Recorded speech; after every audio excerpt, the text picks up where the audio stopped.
Right.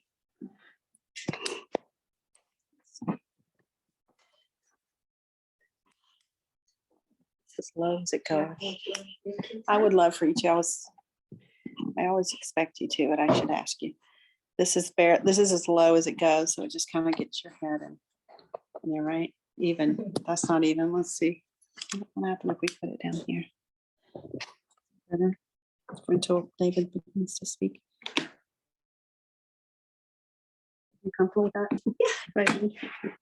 I don't know what else the song would come.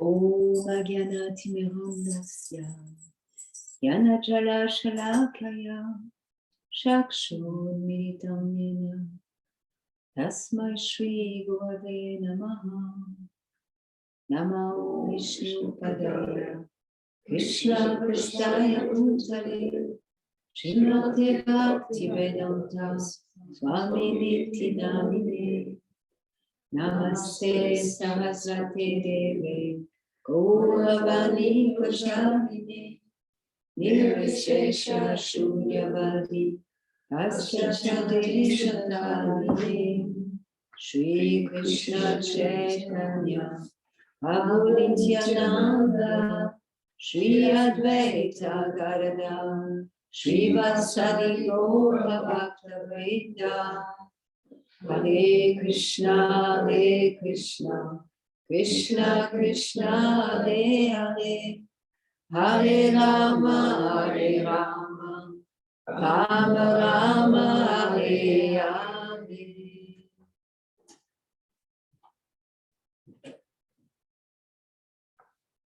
Krishna.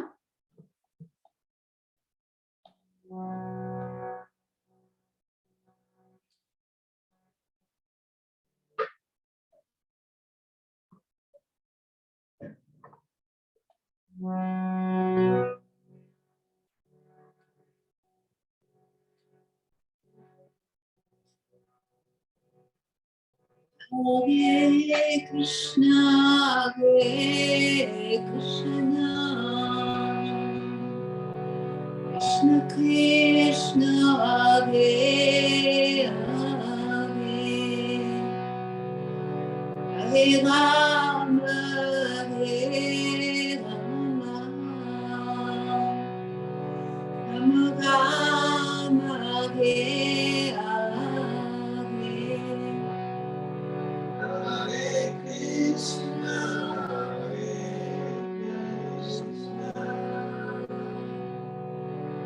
Krishna Krishna,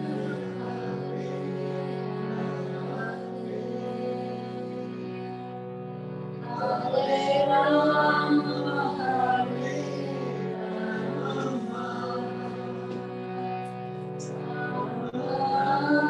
Rama, Hare Krishna,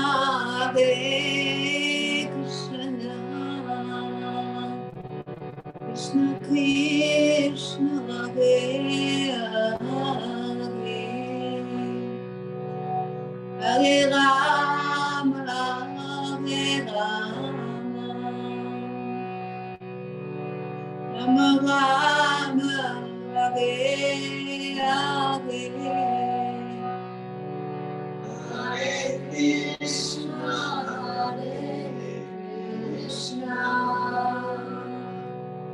Krishna Krishna, Hare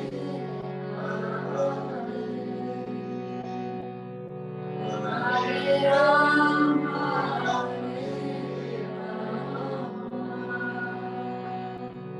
Rama Rama,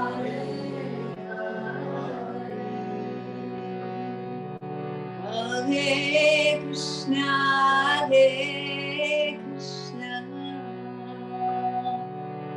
Krishna Krishna, Hare Hare,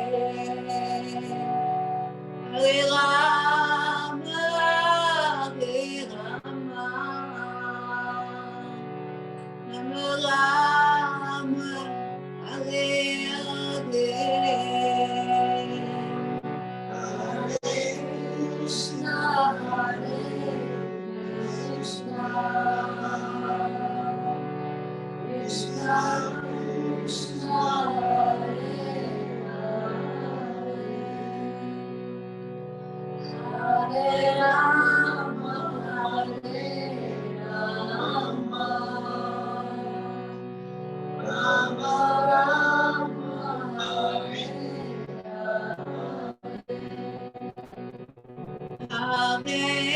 Krishna,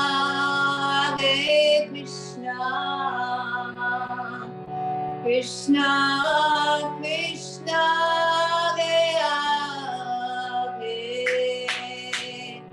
Hare Rama, Hare Rama, Rama Rama, Hare Hare, Hare Krishna, Hare Krishna, Krishna Hare Hare, Hare Rama, Hare Rama, Rama Rama, Hare Hare, Hare Krishna, Hare Krishna, Krishna Krishna, Hare Hare, Hare Rama, Hare Rama, Rama Rama, Hare Hare, Hare Krishna, Hare Krishna, Krishna Krishna, Hare Hare, Hare Rama, Hare Rama, Rama Rama, Hare Hare,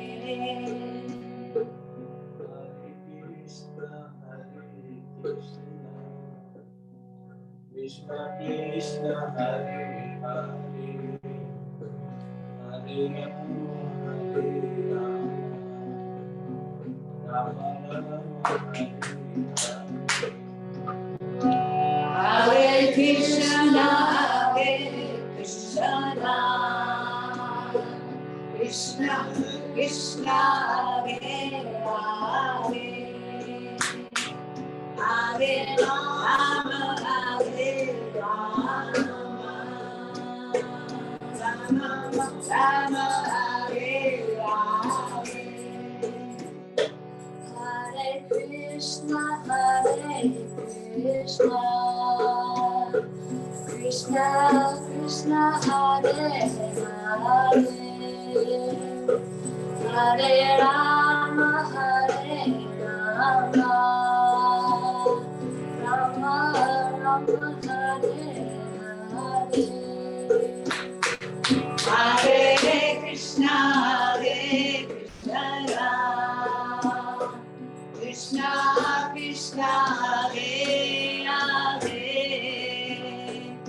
Hare Rama, Hare Rama, Rama Rama, Hare Hare, Hare Krishna, Hare Krishna, Krishna Krishna, Hare Hare, Hare Rama, Hare Rama,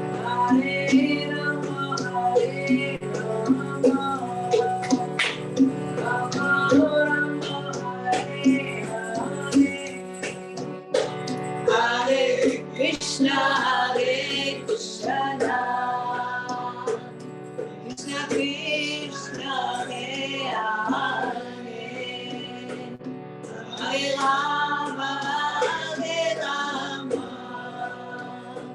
Rama Rama, Hare Hare, Hare Krishna, Hare Krishna, Krishna Krishna, Hare Hare, Hare Rama, Hare Rama, Rama Rama, Hare Hare, Hare Krishna, Hare Krishna, Krishna Krishna, Hare Hare, Hare Rama, Hare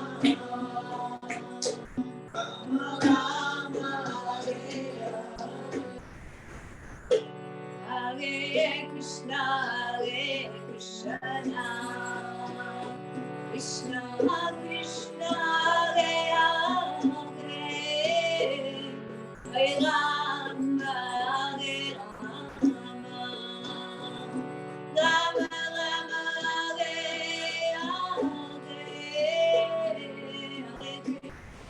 Hare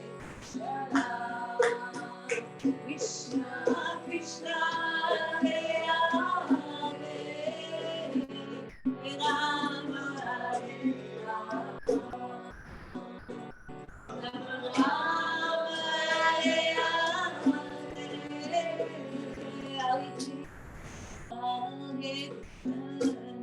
Rama Krishna Krishna Hare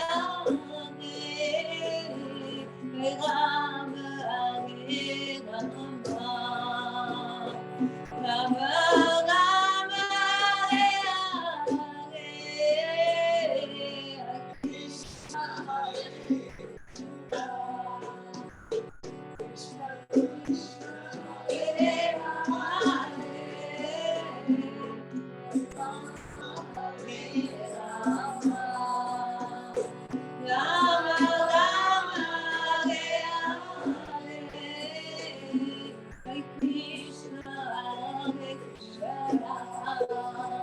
Krishna Krishna Hare Hare Hare Rama Hare Rama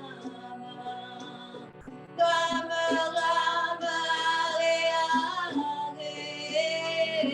Hare Krishna Hare Krishna Krishna Krishna Hare Hare Rama Hare Rama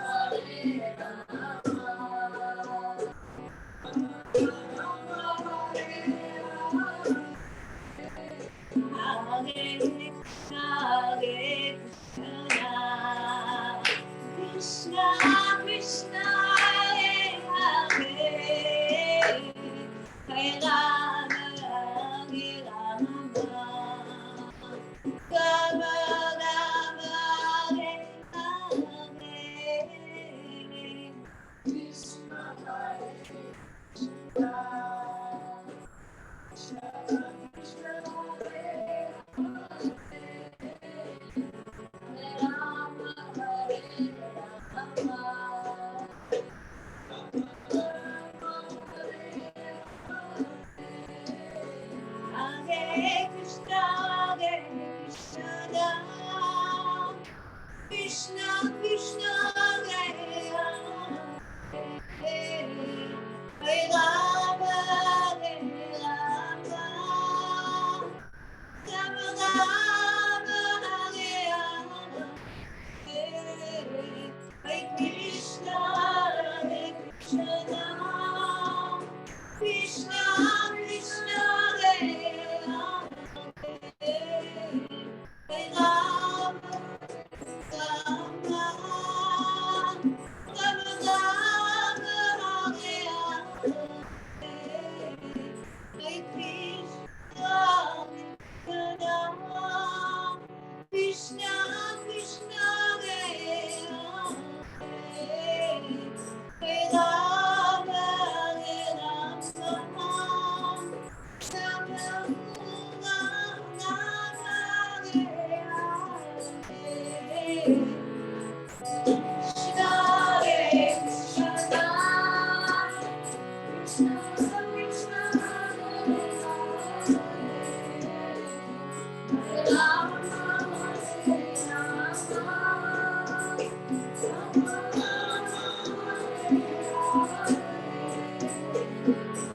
Krishna, Hare Krishna,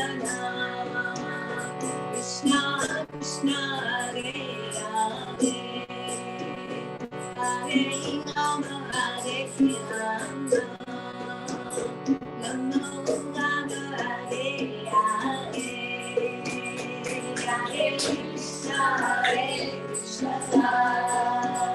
Krishna Krishna, Hare Hare, Hare Rama, Hare Rama, Rama Rama, Hare Hare,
Krishna Krishna Hare Rama Hare Rama Rama Rama Hare Hare Krishna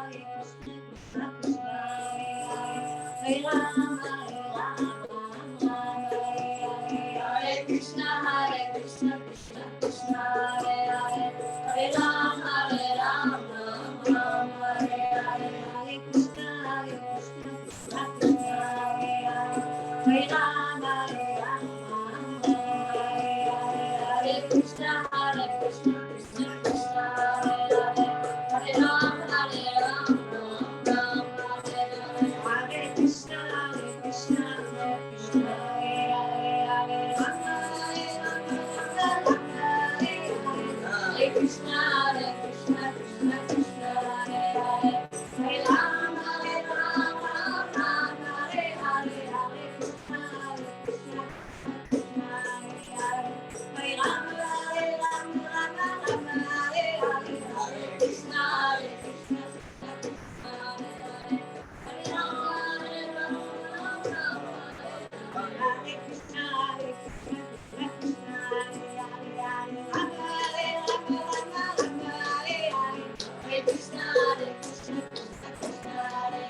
Krishna Krishna Hare Hare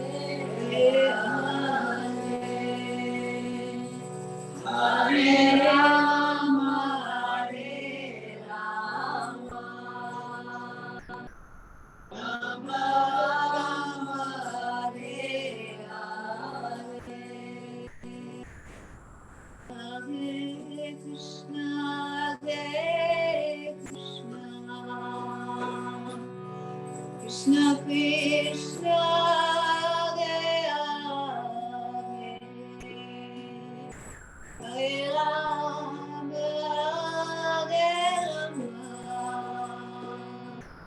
Rama Rama Hare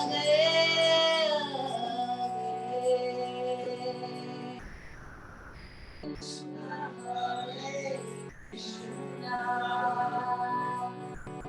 Krishna Krishna Hare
Srila Prabhupada ki jai. Alinama Mahamantra ki jai.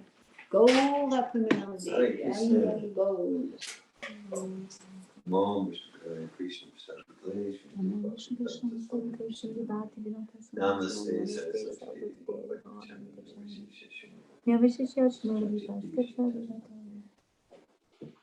Hare Krishna.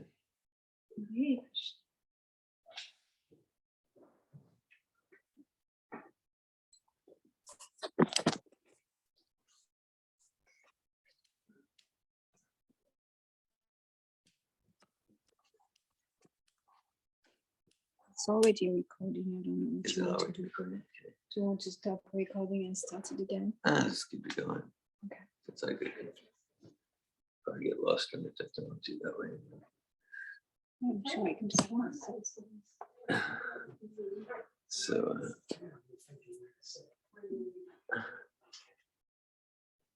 welcome, sir. Good to see you. Yo, bro.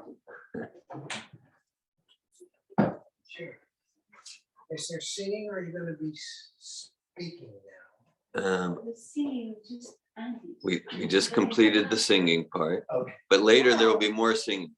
No, I didn't come for the singing. You came for the philosophy. Okay. Well, that's- All right. Next time you come, I'll see. Okay. And I'll say that later. Okay. All right. So we'll continue to invoke auspiciousness in our gathering by reciting another mantra. You can recite responsively or just hear. And that mantra is Om Namo Bhagavate Vasudevaya.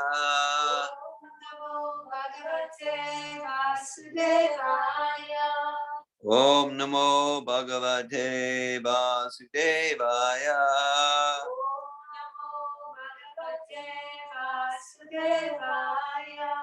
Om Namo Bhagavate Vasudevaya.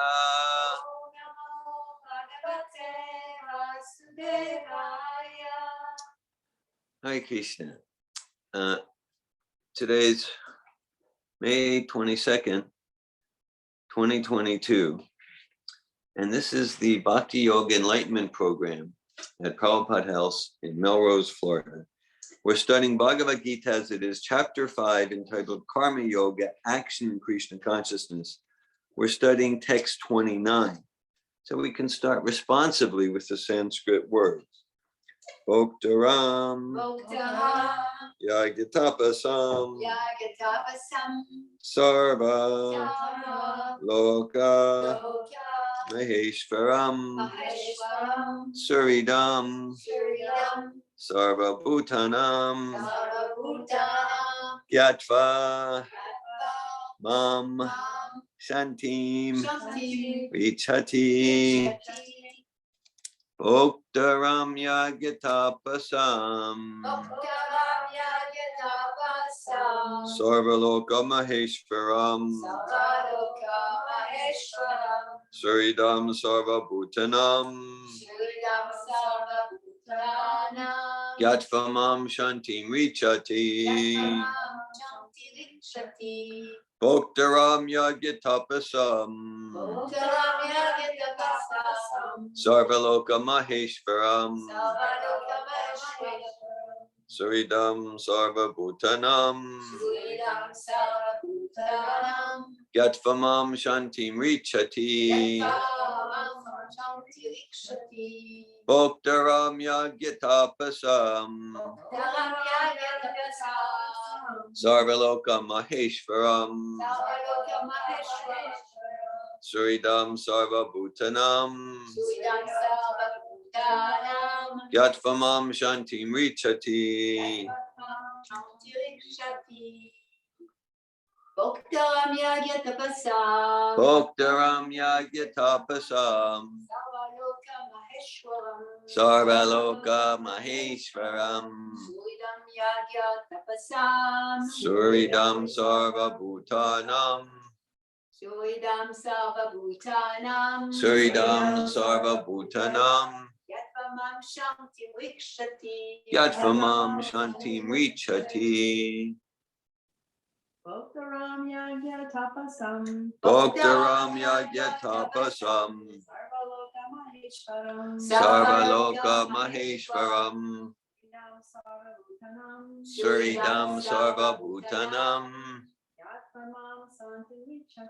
Gatvamam Shanti Vichati. Okay, we'll go to the word for word meanings. Bhaktaram, Bhaktaram, beneficiary. beneficiary. Yagya, Yagya, sacrifices. sacrifices. Tapasam, Tapasam, of penances and austerities. of penances and austerities. Sarvaloka, Sarvaloka, all planets and the demigods thereof. all planets and the demigods thereof. Maheshwaram, Maheshwaram, the Supreme Lord. the Supreme Lord. Suridam, Suridam, benefactor. benefactor. Sarva, Sarva, all. all. Bhutanam, Bhutanam, of the living entities. of the living entities. Gyatva, Yatva, thus knowing. just knowing. Mam, Mam, me, Lord Krishna. me, Lord Krishna. Shantim, Chanting, relief from material pangs. relief from material pangs. Richati, Vichati, achieves. achieves. Translation. The sages, knowing me as the ultimate purpose of all sacrifices and austerities, the supreme lord of all planets and demigods, and the benefactor and well-wisher of all living entities, attain peace from the pangs of material miseries. Purport by A.C. Bhaktivedanta Swami Prabhupada. The conditioned souls within the clutches of illusory energy are all anxious to attain peace in the material world, but they do not know the formula for peace, which is explained in this part of the Bhagavad Gita. The greatest peace formula is simply this: Lord Krishna is the beneficiary in all human activities. Men should offer everything to the transcendental service of the Lord, because he is the proprietor of all planets and the demigods thereon. No one is greater than he. He is greater than the greatest of the demigods, Lord Shiva and Lord Brahma.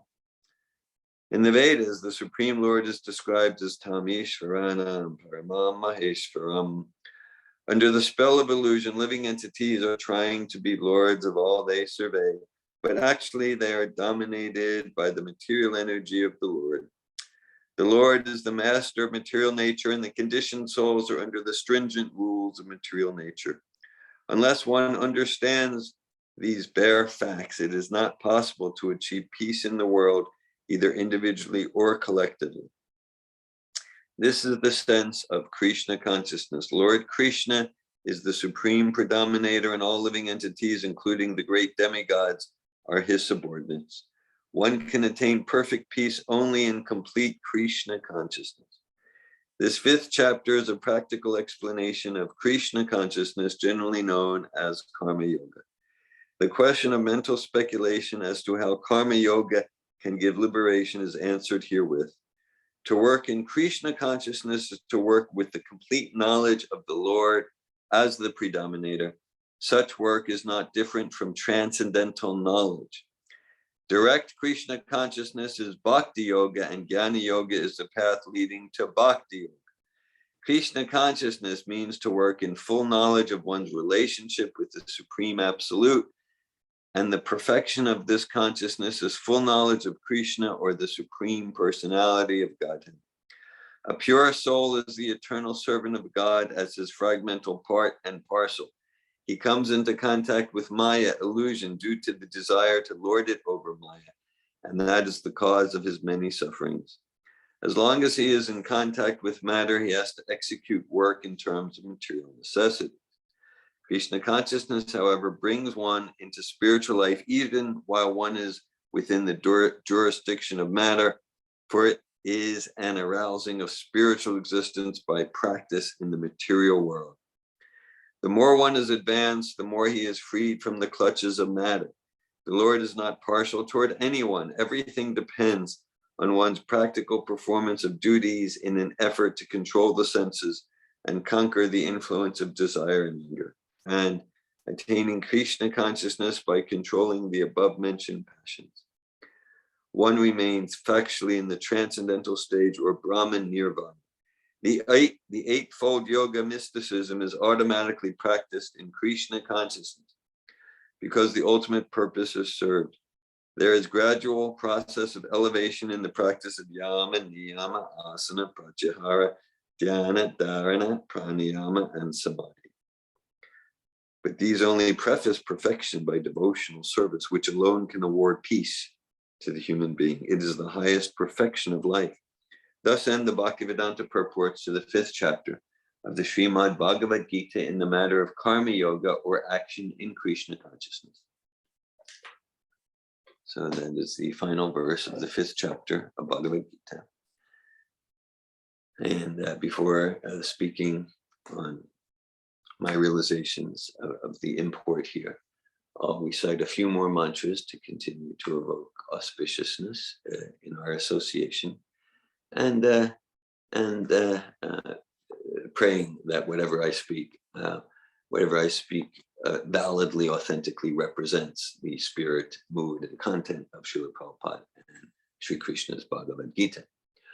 Om Gyanatirmirandasya Gyananjana Shalakaya Chakshurunmilitam Yena Tasmai Shri Gurave Namaha Shri Chaitanya Manobishtam Stapitam Yena Bhutale Svayam Rupa Kadamayam Darati Svapadantikam Vandeham Shri Guru Shri Yuta Padakamalam Shri Gurun Vaishnavamscha Shri Rupam Sagrajatam Saganaraganatam Vitam Tam Sajivam Sadvaitam Savadutam Parijana Sahitan Krishna Chaitanya Devam Shri Radha Krishna Padan Sagana Lalita Shri Vishakanditam Scha Hey Krishna Karuna Sindhu Dina Bandhu Jagatpate Gopisha Gopika Kanta Radhakanta Namostate Tapta Kanchana Gaurange Radhe Vrindavaneshware Vishabhanu Sute Devi Pranamami Hari Priye Vanchakalpata Yubhyascha Kripa Sindhubhya Eva Cha Patitanan Pavanebhyo Vaishnavebhyo Namo Namaha Jai Shri Krishna Chaitanya Prabhu Nityananda Shri Advaita Gadadhar Shiva Sadi Gaura Bhakta Vrinda Hare Krishna, Krishna Krishna, Hare Hare, Hare Rama, Rama Rama, Hare Hare. Nama Om Vishnu Padaya, Krishna Prestaya Bhutale, Srimate Bhaktivedanta Swami Niti Namine, Namaste Saraswati Deve Gauravani Pacharine, Nirvishesha Shunyavadi Paschatya Desha Tarine. Bhagavad Gita, chapter 5, text 29. Bhoktaramya Gitapasam Sarvaloka Maheshwaram Suridam Sarvabhutanam Gatfamam Shanti Richati. The sages, knowing me is the ultimate purpose of all sacrifices and austerities, the supreme lord of all planets and demigods, and the benefactor and well-wisher of all living entities, attain peace from the pangs of material miseries. All right. So Prabhupada refers to this particular, this is a quintessential verse of Bhagavad Gita. All the 700 verses are mantras, they're transcendental. And this one's like especially relevant for us. Prabhupada quotes this a lot. He calls this the peace formula, right? Like everyone's searching for peace. Peace, everyone's searching for peace. So this is like, okay, so here's the trick. This is the peace formula, okay? So, yeah. So there's different facets to this verse. We'll see what we get to. It's very deep and nuanced. All right, so in several verses leading up to this verse, Krishna talks about not seeking peace. He recommends, don't seek peace, don't seek fulfillment, don't seek happiness and joy in that which is temporary, in that which has a beginning in it. He says a few verses prior. Yehi sam sparsha jaboka dukkha yonai evate ajantavanta konte nateshu namate Buddha. He says that an actually wise person, like an actual sage, doesn't seek their fulfillment and happiness and peace and security in the contact of the senses with the sense objects. Why? because such sort of gratifications, they have a beginning and an end. But we're eternal beings. And there's a whole series of verses in this chapter and other chapters that emphasize that. We're eternal beings. We're only going to be satisfied with eternal happiness, with fulfillment, bliss, peace that's not interrupted, that categorically cannot be interrupted by pandemics, by a sore back, by someone insulting us, or by some email we receive that's disturbing. So to discipline ourselves, to control our desires, because desire is, we talked about this 2 days ago. We had a program here, what we call a philosophical spiritual roots program. So desires agitate the mind. It's described in Chaitanya Charitamrita. Mukti Mukti Sirikami Sakliya Shanta. That any sort of desires we have, even desire for mystic power, even desire for escape from material miseries, it's going to agitate the mind. Krishna Bhakta Nishkama Ata Eva Shanta. All right. So now an ontological reality is that it's the nature of ourselves as eternal spirit souls to desire. We're going to desire. We can't escape from that. And it's not recommended that we try to escape from it. It's not a bad thing. It's just that all sorts of desires, maybe in the category, what could be called in the category of mundane or material desires, that they're going to just cause agitation. We know, even if they're fulfilled, okay, well, now I want more. Well, I got it. And now it's not really that satisfying. And now I need to have more money, more popularity, more profit, adoration, distinction, like that. It's always agitating. And so this desire to serve Krishna, it's not a desire in the ordinary sense, because it's actually the natural expression. It's actually the natural expression of the spirit soul with a clean, pure heart in self-realization. Hare Krishna. Garuda, Hare Krishna. Welcome. Welcome, Hare Krishna. Good to see you. Yeah. Yes. So this is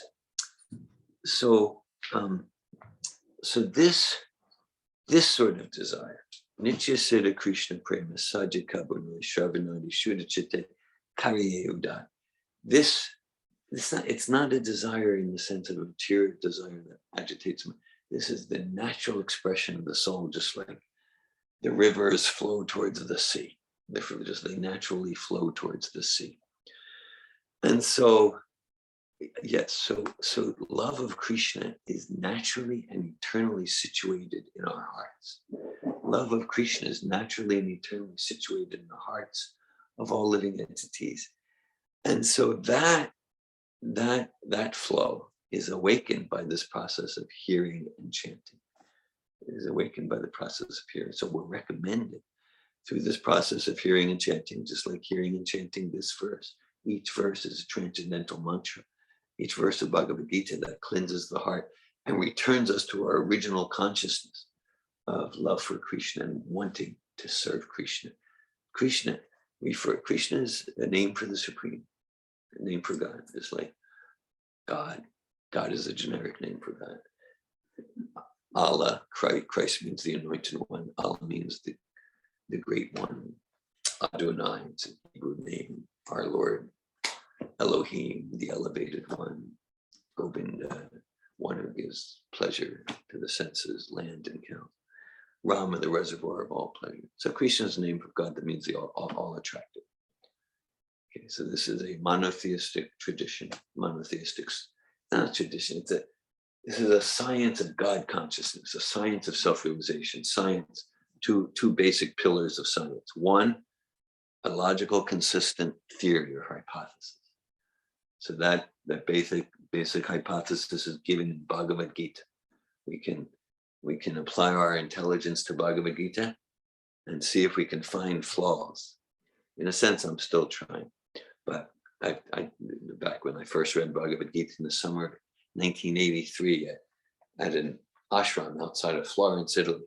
It's a place that used to be I think it was a castle built by Machiavelli or one of these great Italian Renaissance medieval people, and it's a gorgeous place. And I just kind of like they couldn't figure out how to engage me in service, and I couldn't speak Italian, so I read Bhagavad Gita for many hours per day, and I tried to find flaws, and sadly I couldn't.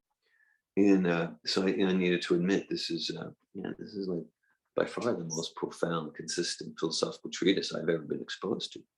And then science is not just like, well, it's logical, it makes sense. Science also means like here's an experience, here's an experiment you can practice to see what you experience. Like it's like just like, we can have the logic, like, okay, like algebraically 2 parts hydrogen, 1 part oxygen makes water. Okay, well, that's on paper, that's just theoretical. I don't believe it, I'm skeptical. Okay, be skeptical. And then if we're sincere, we can go into the laboratory. We can mix the hydrogen and water, see if we get the same results of so many chemists over the millennia. So similarly here, the laboratory is our consciousness, the laboratory is our heart. There's a process we can practice to see if we experience the truths of the hypotheses of Bhagavad Gita. So, yes. So that this is through chanting and hearing verses like Bhoktuam Yagatapasam Sarvalokam Hishram Suridam Sarvabhutanam Gyatlamam Shanti Vichati. Chanting and hearing the Hare Krishna Mahamantra, it's a Vedic verse that's especially recommended in this age to cleanse the consciousness, purify the heart, and return us to our original enthusiastic love of God. That's real. That's a dynamic piece. Hare Krishna, Krishna Krishna, Hare Hare, Hare Rama, Hare Rama, Rama Rama, Hare Hare. So these are foundational processes. These are foundational processes in this science of self-realization, science of God consciousness. And then we're recommending, so to kind of like constrain our material desires, the desires of our senses running wild, our mind running wild, to do some austerity, and to cultivate desire to serve God, to serve Krishna with love and devotion. There's different metaphors given. Yata taru mula nishechani. Okay, mula means root, right? So this is why this is the peaceful. Okay, because just like if we water the root of a tree, then naturally, without separate endeavor, all the branches, twigs, and leaves are nourished. Okay, so then everyone's nourished and peaceful when we learn the art and the science how to water the root of the tree. So, taking that out of the metaphor, that's called bhakti. It's called bhakti yoga. Yoga, like the English word yoga, comes from the Sanskrit yoga, means to connect. In its essential sense, yoga means the self turning towards itself in self-discovery, the self turning towards God in devotional attitude. It's yoga. So the different branches, leaves, and twigs of the tree, that represents like maybe this particular species or this particular gender or this nationality or this group or this community. Okay. So it's natural to want to serve something bigger than ourselves. But like, let's say if I say, well, I serve America, and something noble, someone wants to serve their country, it's noble. If I serve America, what about those people in China? Are they served? What about those people in South America? Right. So, oh no, yeah, so I'll become a humanitarian. So if you become a humanitarian, okay. Well, what about those chickens and cows on our dinner plate? Are they served? Yes, I like them served crispy. I love. Okay. Yeah. It's, oh, that's disgusting. So, okay, wait, but so that's a thing. Like, no, oh, don't say that. I love animals. I have my dog Fluffy. Right.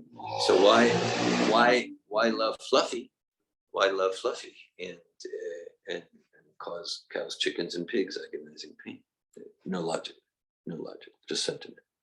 This is logic. Okay. So when we serve, so Krishna says, right? So so Krishna, God, is the root of all existence, right? So we serve the very foundation, the very substratum of all existence. Then all the branches, all the species, all the genders, all the nationality, everyone served. Okay, and that's peace. Then we're not creating conflict. Then we're not creating conflict. So to dovetail our desire to serve, it's natural, especially in the human form, to want to serve something higher than ourselves. So this takes it to its ultimate, the supreme absolute.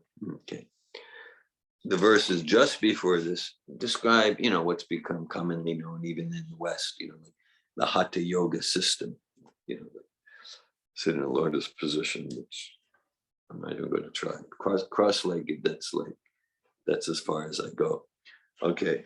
And breathe this way and this and that. Okay.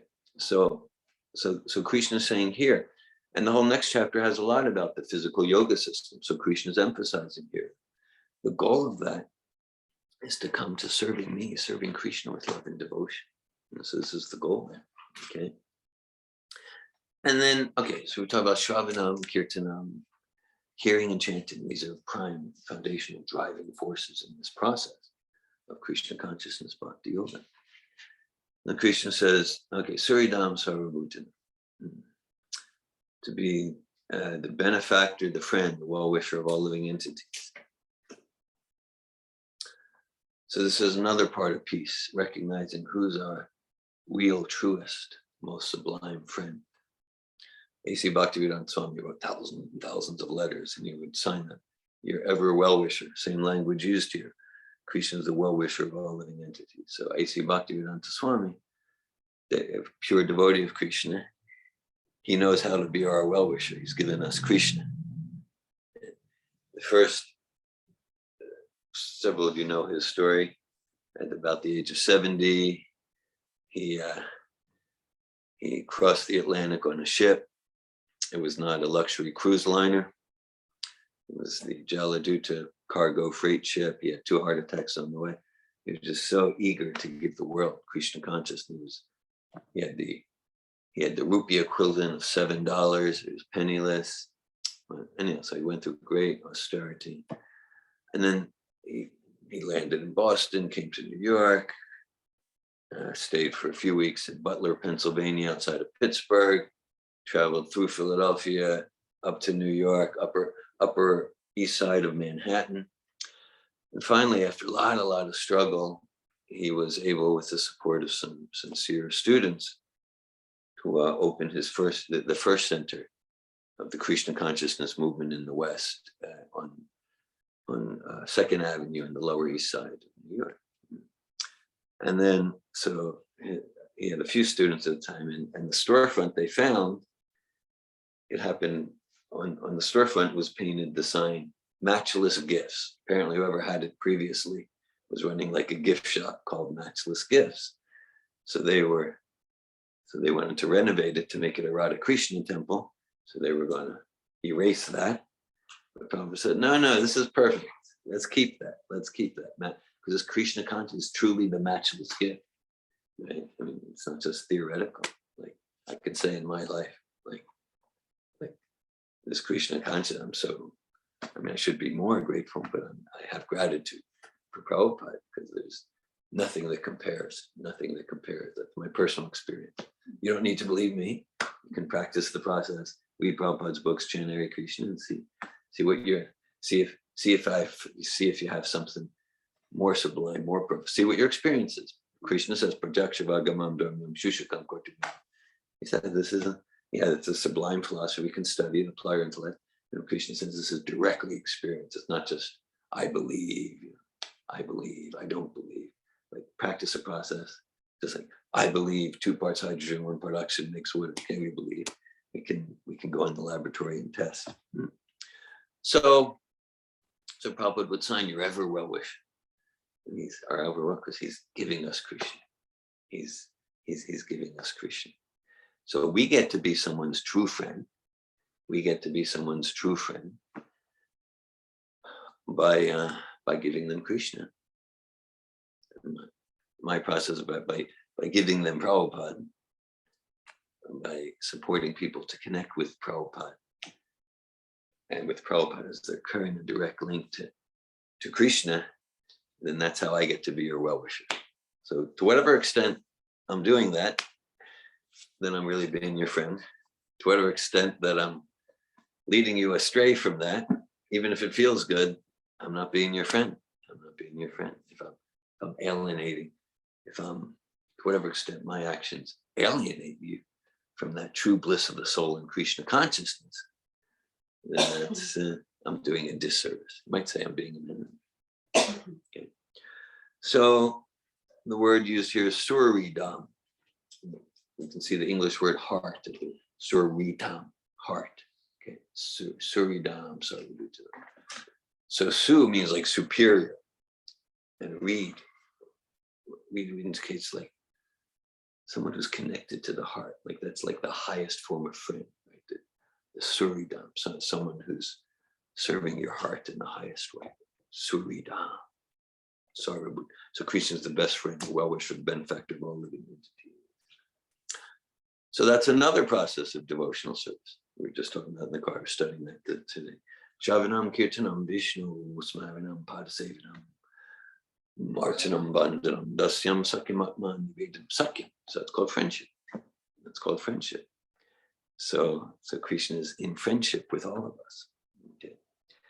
And then, yeah, because sometimes it's said like all these like guidelines, rules, regulations. It doesn't matter what I do. God loves me anyway. So, okay, no, let's deconstruct that. So, well, true. Okay, but that's not really an important question. Okay, yeah, so like, okay, sure, God loves us anyway. Just like, sure, like a parent will always love their children no matter what they do and something, you know, but saying, and no matter what our children do,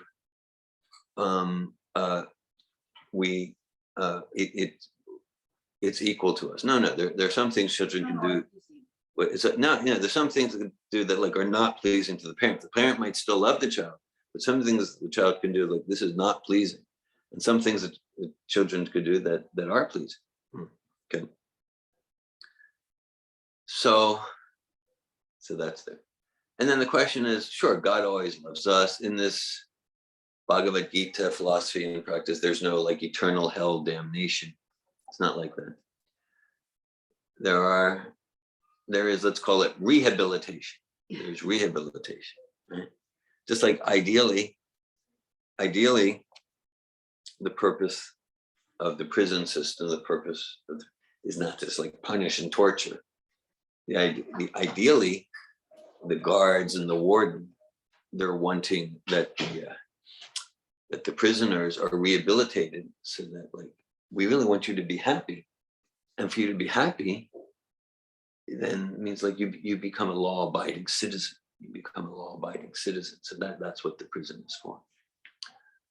So the question is, so not does God love us anyway, but what are we doing to show our love for God? What are we doing to show our love for Krishna? What are we doing to be a friend for Krishna? What are we doing to be Krishna's friend? To what extent are we acting inimically in ways that are not pleasing? Sure, whatever we do, Krishna is always there to try to rehabilitate us in different ways. Maybe sometimes it's tough love, and maybe sometimes it's sweet and nurturing reminders. But what are we doing to be Krishna's friend? Suridam Sarvabhutanam. That's the Sakya. Sakyamatma Nivedanam. Sakyamatma Nivedanam. Yes. So this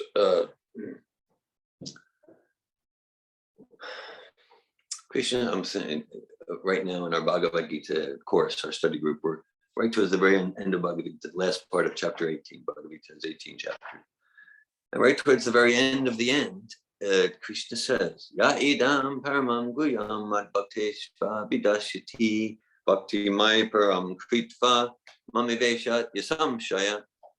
He says, one who shares this knowledge about me, one who shares this process of bhakti, of Krishna consciousness. for such a person, we awaken in devotionals, just like in ordinary language, with love. The more you give, the more you have, right? So true love is synonymous with Krishna consciousness, prema.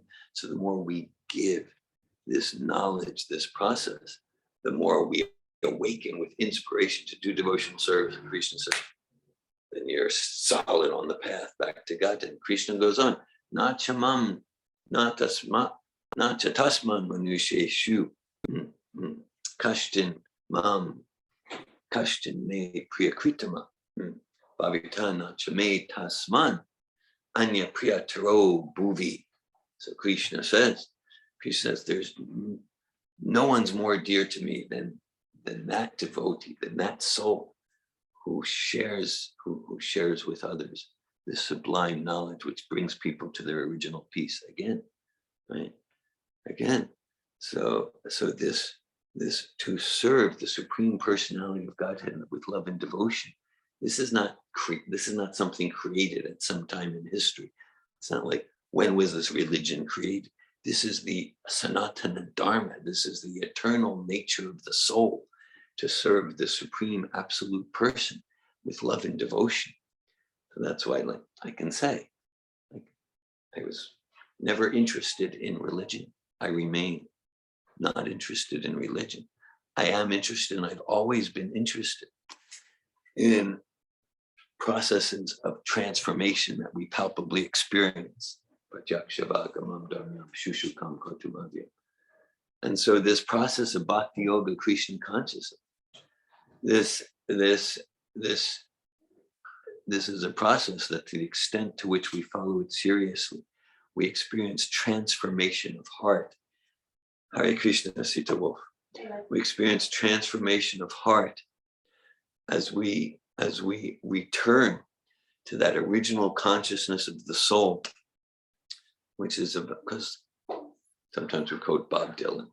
Bob Dylan wrote a song called "You Gotta Serve Somebody." You gotta serve somebody.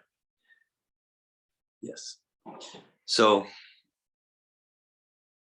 we're going to serve someone. We're going to serve someone. We're going to serve some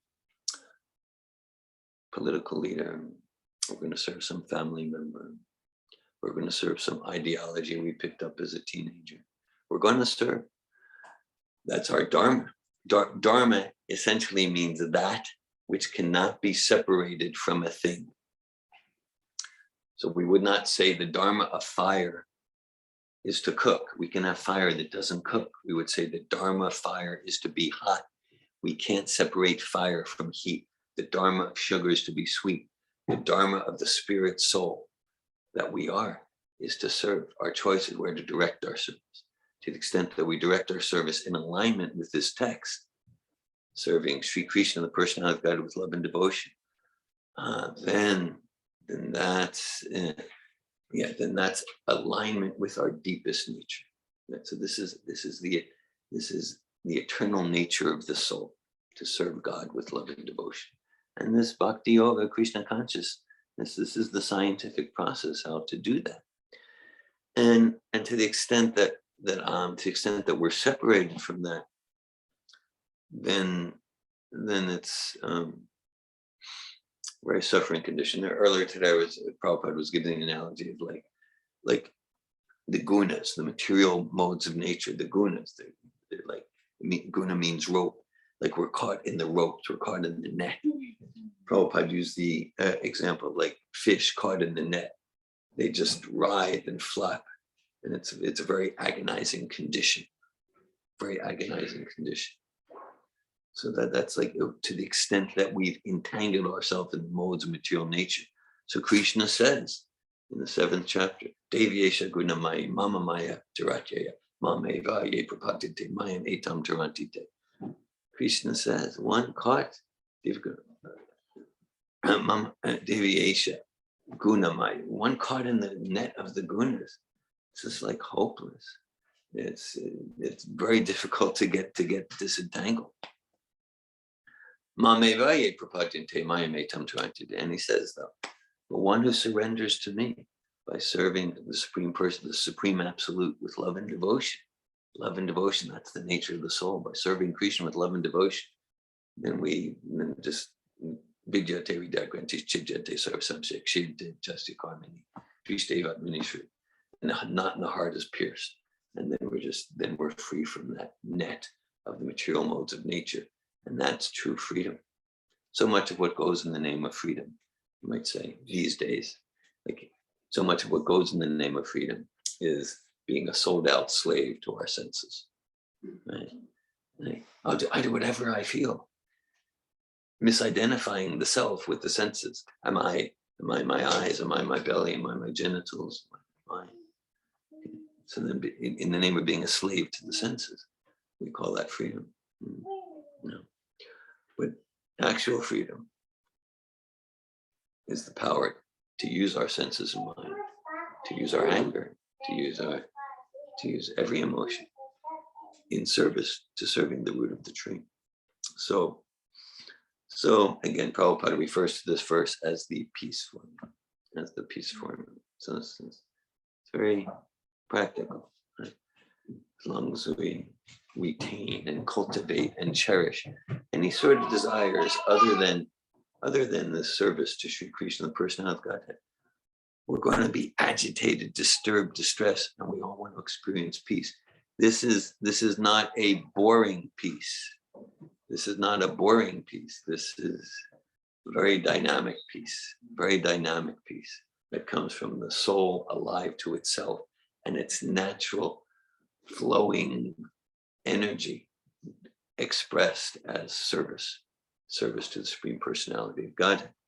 So this verse, which Prabhupada calls the peace formula, it reads, Bhoktaram yagyatapasam sarvalokam mahishram suridam sarvabhutam gyatamam shanti michati. The sages, knowing me as the ultimate purpose of all sacrifices and austerities, the supreme Lord of all planets and demigods, and the benefactor and well-wisher of all living entities, attain peace from the pangs of material miseries. Hare Krishna. Thanks for your presence and attention. I welcome at this time, if anyone would like to ask any questions, share any realizations or comments. Noah. Thanks, David. Beautiful class. It's Hare Krishna. It's something that's, people ask about a lot, and it's something that I feel there's almost kind of an idea that it should be easily understood, but still we seem to sometimes struggle with what it really means to surrender. Yeah. And it almost, when you hear that word, it almost gives a sense of like, oh, that's something I do once, or that's something that like it's like some distant idea. It's like a concept that kind of exists in isolation from everything else. Okay. But we also hear that surrender also means, or at least from my understanding, that surrender also means to engage with the service of Krishna and surrender in your capacity where you're at. That is what service might be. So for Ambarish Maharaj, surrender might look different than it does for a Kali Yuga. Yeah. So I'm curious, like, since we know it's a gradual process, but at the same time we hear that this kind of sense of like immediate freedom from the entanglement in the modes of material nature. Yeah. Simply surrender, and then you're free of the entanglement in the modes of material nature. There's a sense of like, oh, this is an immediate thing. Okay. At the same time, we're all reminded that it's a gradual process through our own experience and through the reminder of the Shastra. Yeah. And even not even just gradual in the process of actual spiritual engagement, but even gradual in the process of rising to the mode of goodness. Just like our programs are sattva to, right? Yeah. Because just to come to the platform of sattva is just such a miracle in of itself. And it's so challenging in of itself. And it's so gradual in of itself. So if, for example, one engages in the mode of goodness, moving towards the path of surrender, they're still engaging with the modes of material nature. All the modes are always competing for supremacy. They're always present at all times. One is never completely pure. And so when you're in the mode of goodness, when you're progressing in the mode of goodness, you're still in the modes of passion and ignorance. But until you get to the mode of goodness, you won't be able to perform your devotional service. You won't be able to come to the platform of transcendence without first being established in the mode of goodness, from what I understand. So, yeah, how do you balance this understanding of like,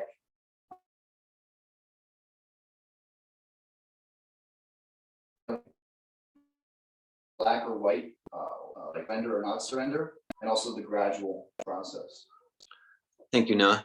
There's a lot in your question and comments. I hope it. I appreciate all of it. So I'll, it opens the door to a lot of nuanced discussion about aspects of the philosophy of Bhagavad Gita. So yeah, so for the most, so I'll just address a few things that come to my mind and heart. So one thing, so surrender is a one-time thing. No.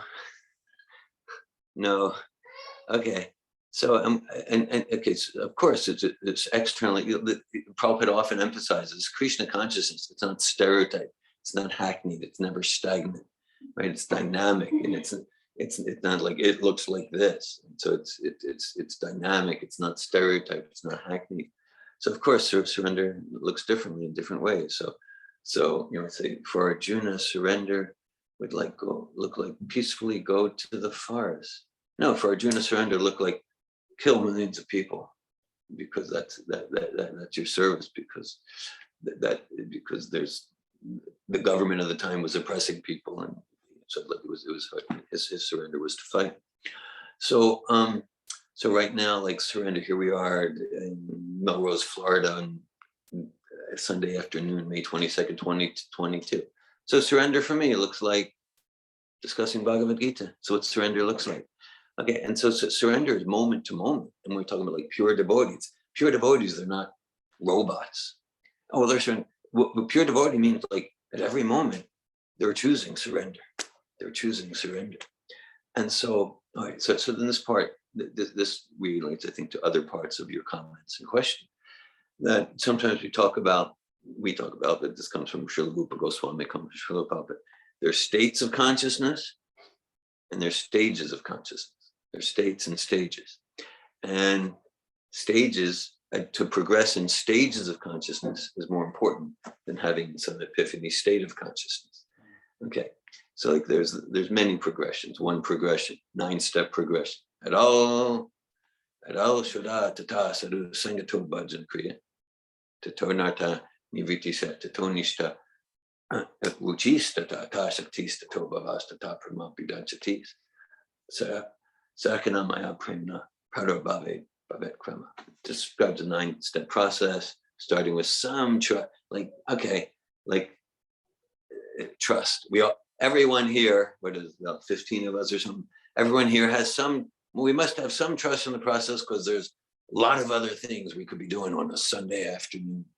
But here we are discussing Bhagavad Gita on a Sunday afternoon. So we must have some trust in this process.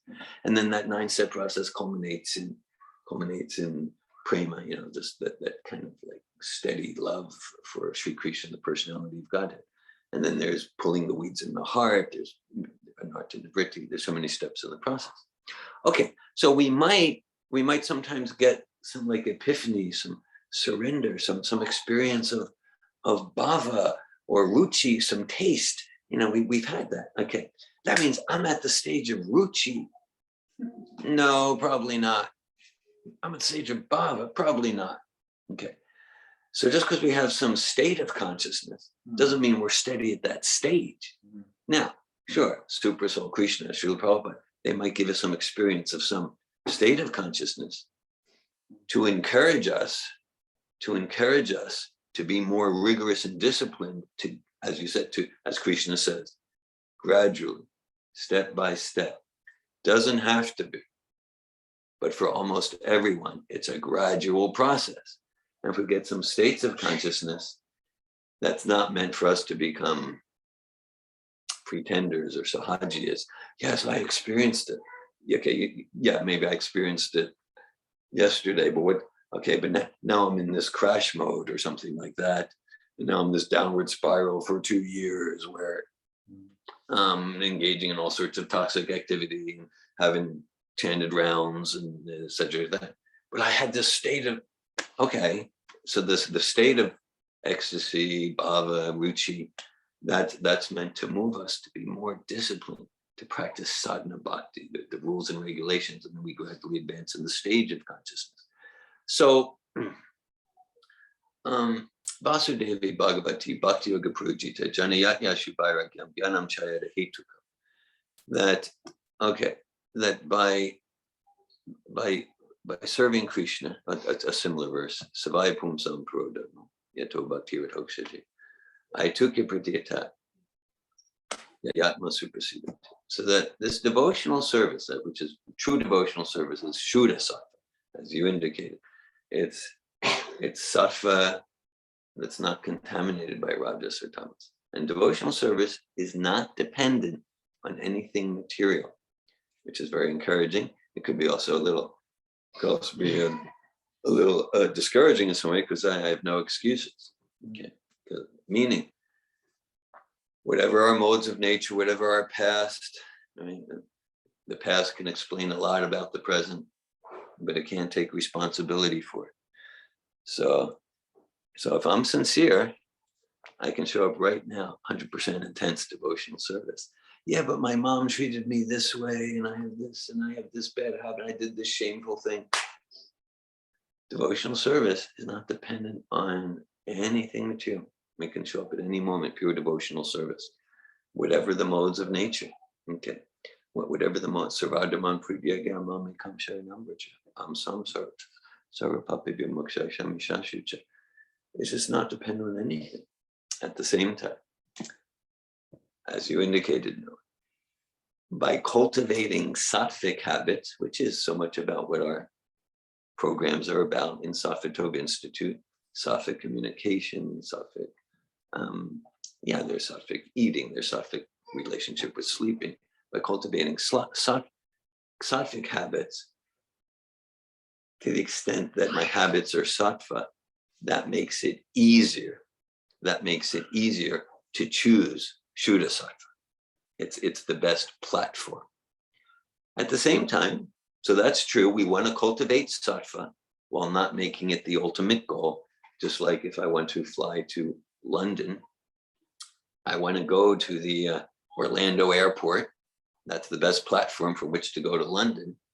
But I don't make the airport the goal. Once I get to the airport, I don't want to just lounge there and miss my plane.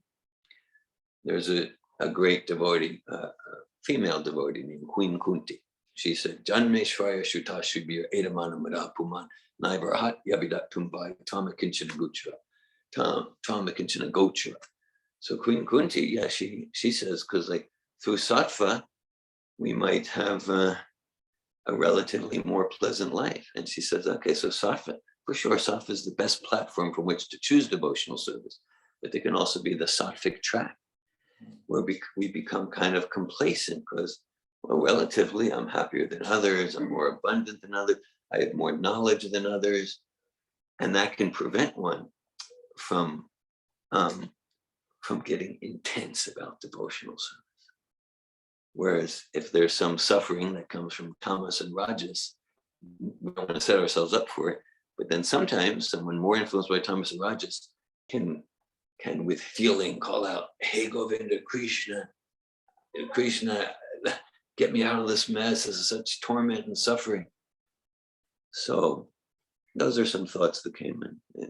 Thanks for your nuanced, intelligent comment. Thank you. Very satisfying answer. Thank you.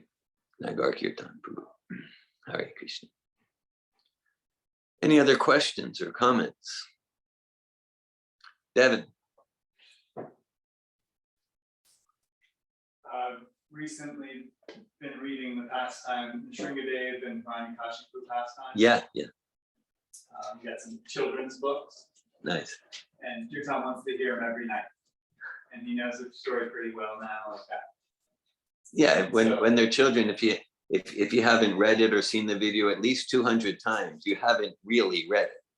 I get that. Yeah. Yeah. You understand how to know. But Yes. I get some different, thoughts and realizations too, from like reading it again and again. It's Yeah. amazing, right?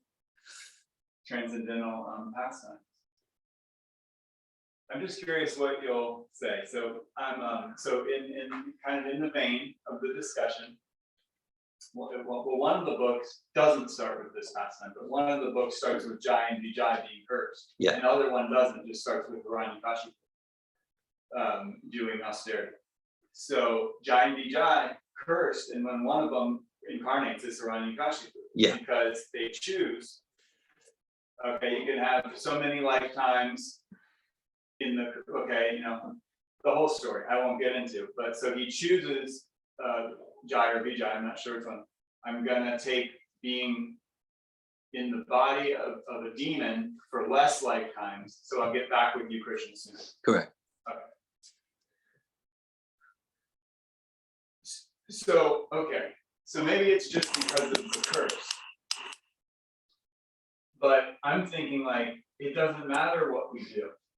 It's a silly thought, it's a silly question. I think maybe it's inspired by me seeing Sita here. It's a rebellious question. Okay.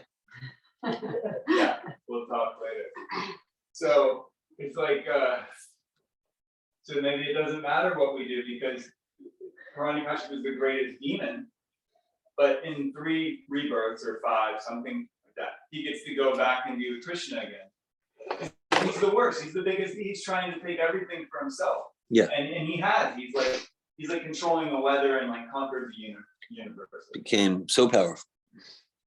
But then he gets to go back with Krishna in 3 lifetimes. So like he's not in the mode of sattva.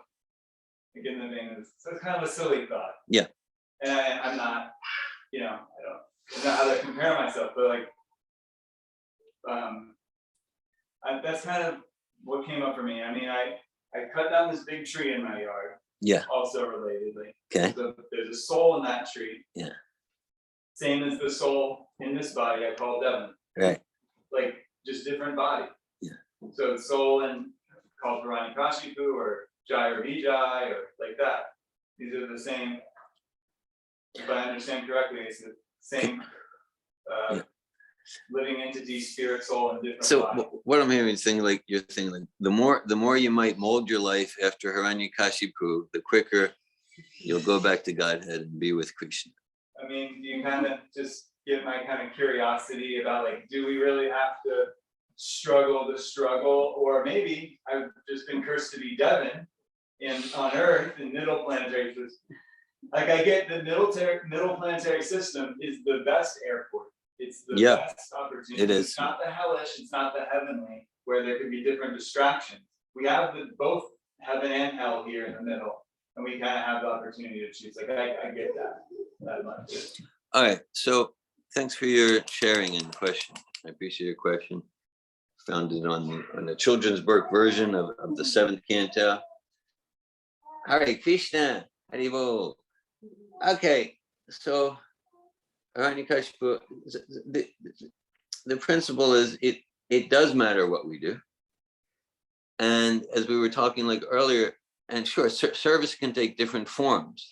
So we can say for Hiranyakashipu and Hiraksha, it took a particular form. We're talking earlier, like for Arjuna, his service took the form of fighting fiercely in battle and in killing. So Arjuna has such a compassionate heart, but his service was to kill persons who were causing a lot of oppression, to innocent people.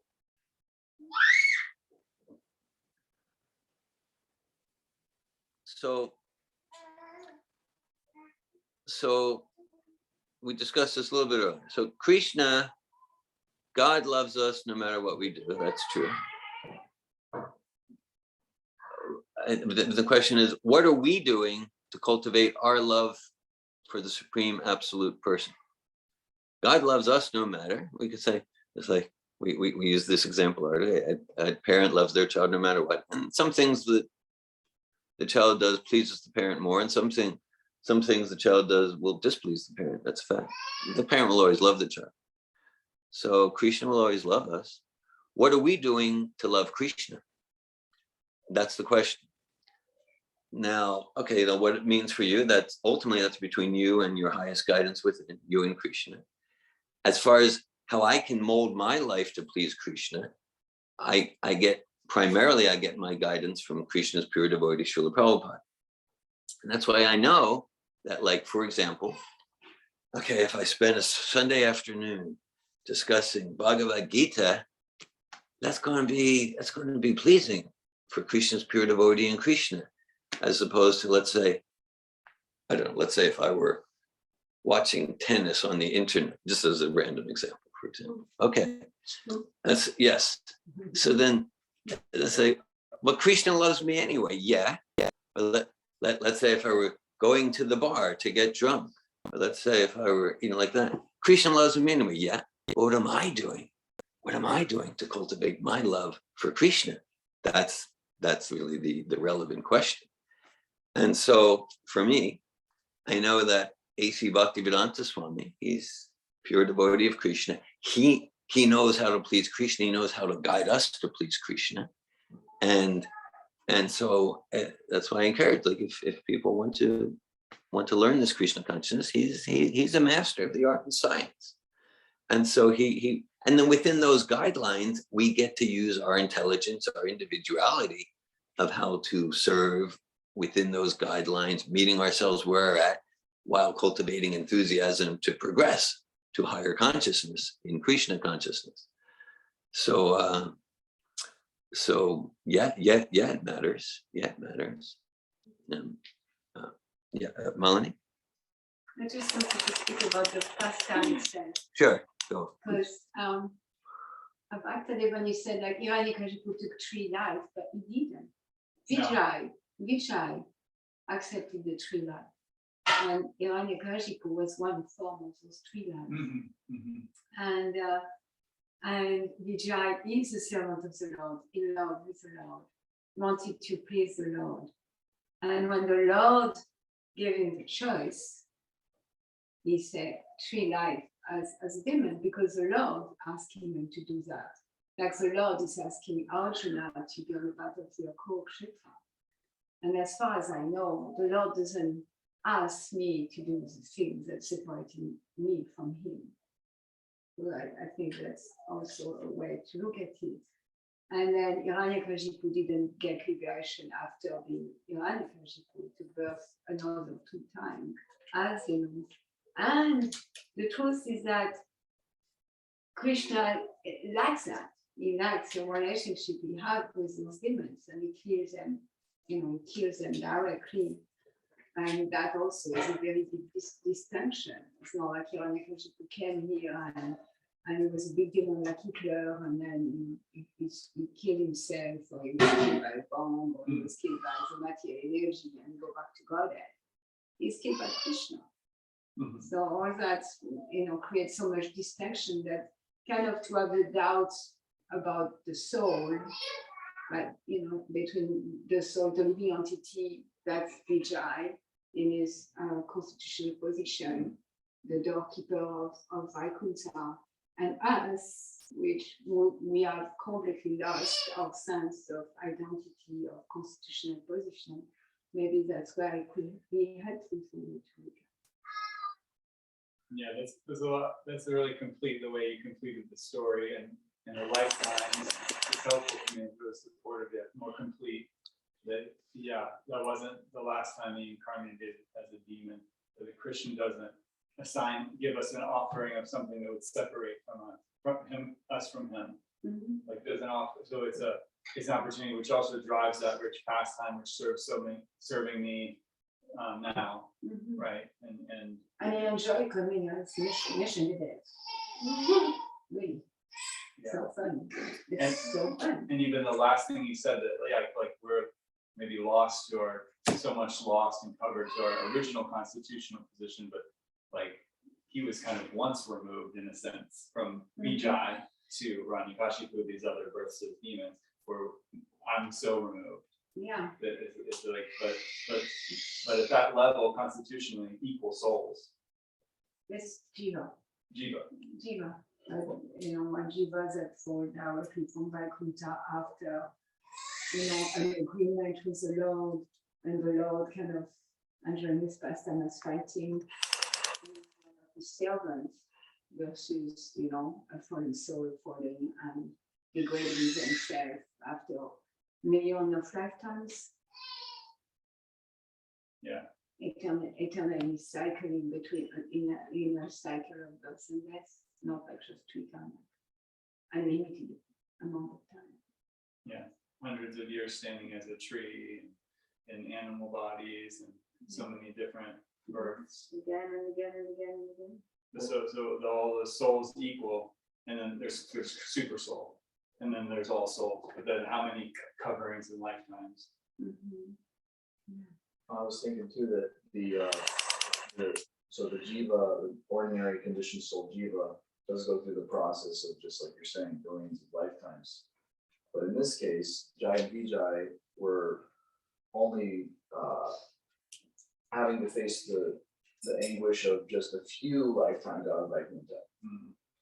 And that, for them, because they already have so much pure devotional sentiments in their heart, that separation from Krishna for even a moment, just like Lord Chaitanya says, but even a moment away from Krishna for a pure devotee feels like, you know, years.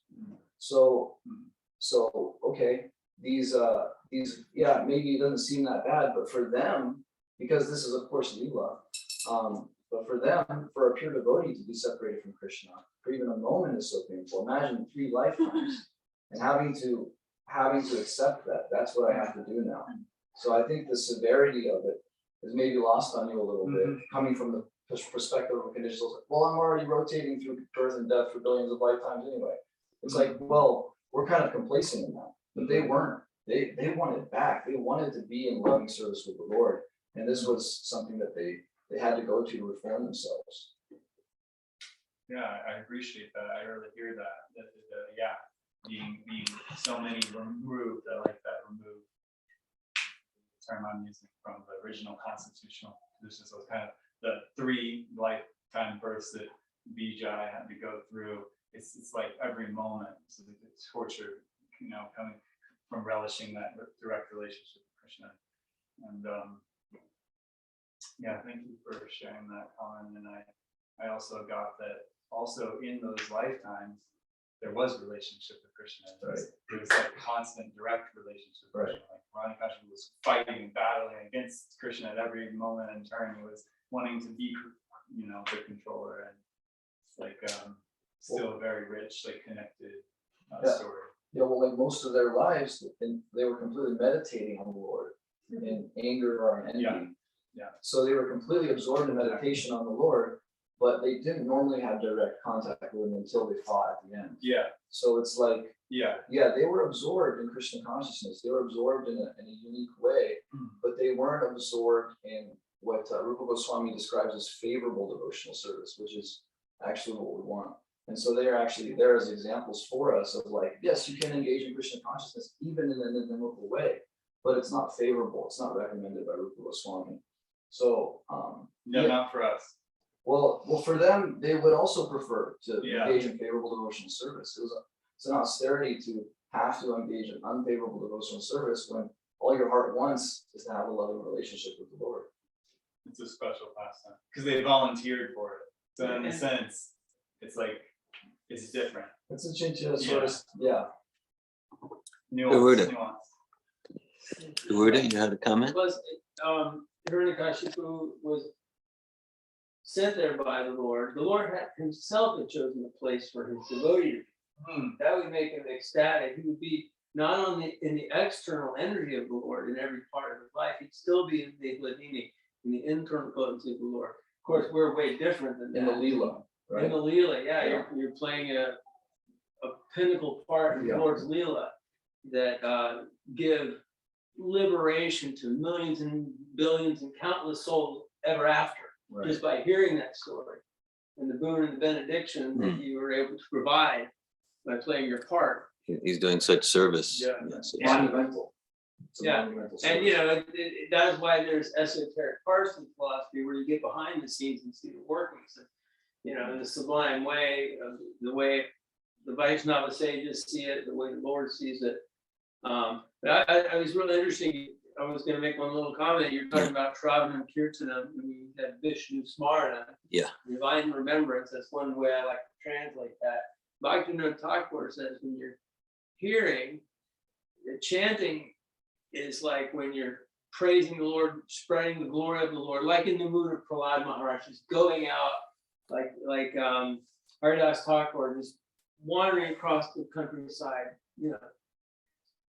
screaming the names of God loud and telling people to chant and getting them riled up to chant, so that kirtanam, praising the Lord. The Bhagavad says when you're on your beads and you're chanting, you're in Vishnu Smarnam, you're in your divine remembrance. And that's why we talk a lot about chanting is our personal time with Krishna instead of kirtan and preaching. Bhaktivinoda Thakur says japa is smarana. Is Vishnu, divine remembrance in that category. I read a lot of things I can't tell you. It's probably in the book The Seventh Goswami. Okay. Yeah.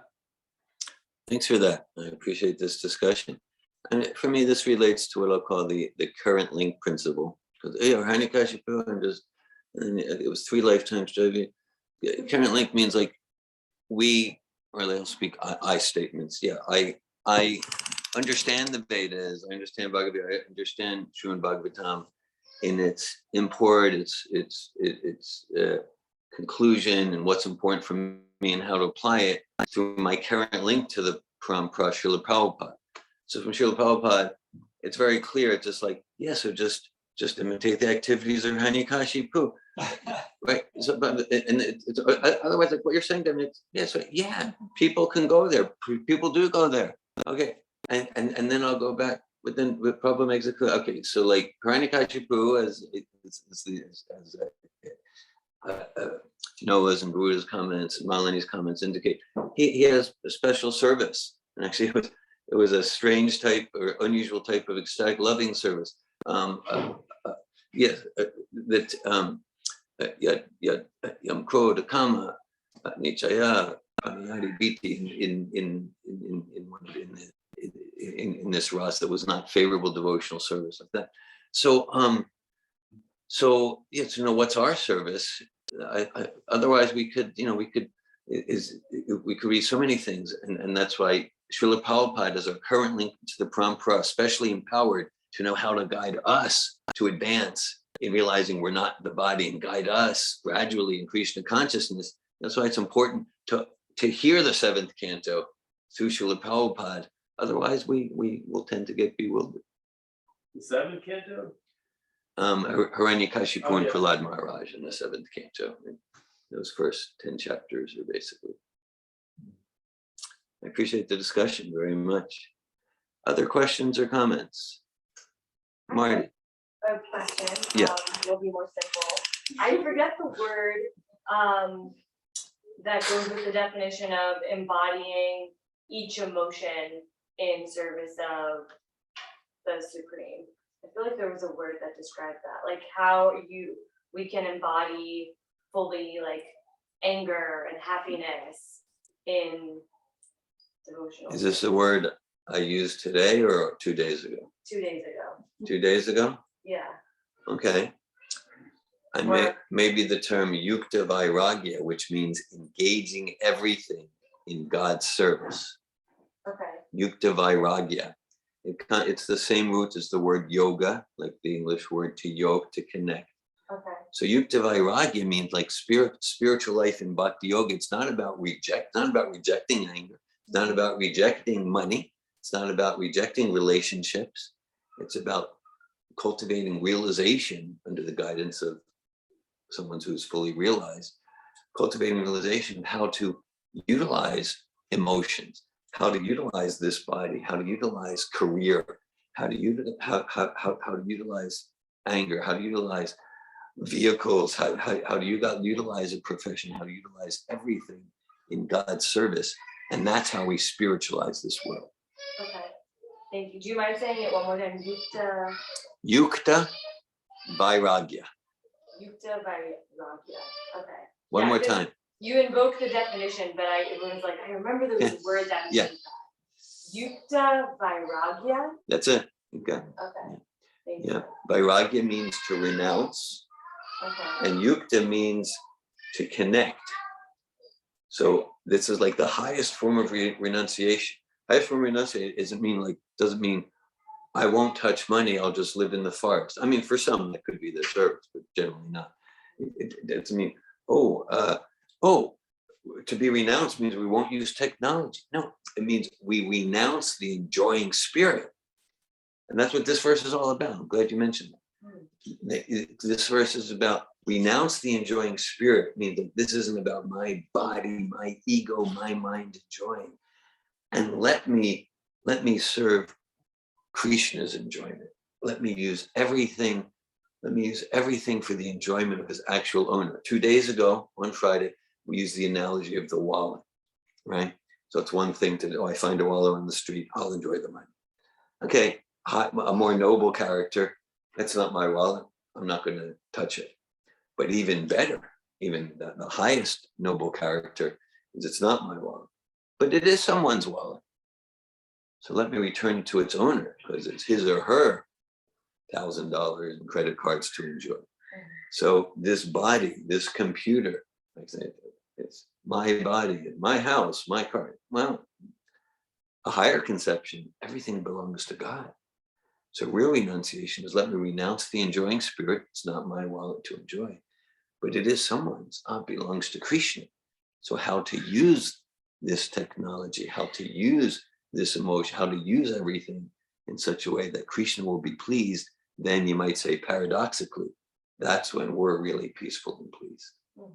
Whereas we know, like if I take my wallet, I can spend this money, we might do it, but we know we feel we're out of integrity, we feel shame, and we really feel good. I'll return the wallet to its owner. What's interesting about, thank you, and just like kind of something jumping off of that, I always find it interesting when a word is created by what it lacks and not what it is. Mm-hmm. And so here, we're lacking enjoyment essentially, or we're renouncing our enjoyment. So, and in relation to the translation, we're renouncing, I guess, the material things that might give us some sort of enjoyment. Yeah. And I find it interesting to use that word choice as opposed to say I guess the inverse of that would, instead of renouncing enjoyment, I'd say we're transforming. We're transforming the propensity to enjoy from me in the center, right, to God in the center. Right. But I feel like that's not fully, at least for me, in hearing renouncing enjoyment, it doesn't also incorporate the understanding that we're putting God in the center of the enjoyment, and also with that comes our enjoyment. Right. It seems a bit black and white in a way. Mm-hmm. I don't know. I'm just sharing how I feel. I wonder if there's like something else I'm missing in the. Well, the way you expressed it, Marty, I appreciate your complete understanding, because this Bhakti Yoga Krishna consciousness, it's not like be spiritual, be miserable. No, our nature is to enjoy bliss. Mm-hmm. And the way to enjoy bliss is to dedicate ourselves to serve Krishna's enjoyment. And that's how we're naturally blissful. Mm-hmm. Yeah. And that requires, let's call it, giving up the dedication for our material enjoyment, which is based on the illusion that I'm this body. So our nature is definitely to be happy like anything. Thank you. Thank you, Marty. Garuda. I was just going to say there was an example when I was first, getting involved in Krishna consciousness. The teacher told me to put my guitar down while I got trained so I could pick it up and then use it for Krishna. And that was Donavir. Donavir, yes. Yeah. And so I did. I put it down for a couple months. I got all into the training process, and he wanted me to put it out for 2 years. It was very extreme. And that sounds like Donavir. That did not feel like it was a good enough fit. So I said, okay, 2 years, 2 months sounds close enough. But yeah, I just picked it up. I played the same tunes and I chanted Hare Krishna. It's as simple as that. You just do what you do in Krishna service. That's a great example. Yeah, we don't need to give up anything. Prabhupada would use the term, we're changing the account. And like, let's say if someone's building a house, and the idea, oh, in this house, we'll have parties and we'll have drinking and lots of decadent activity, and they're hammering the nail to build the house. Now next door, someone's building a house.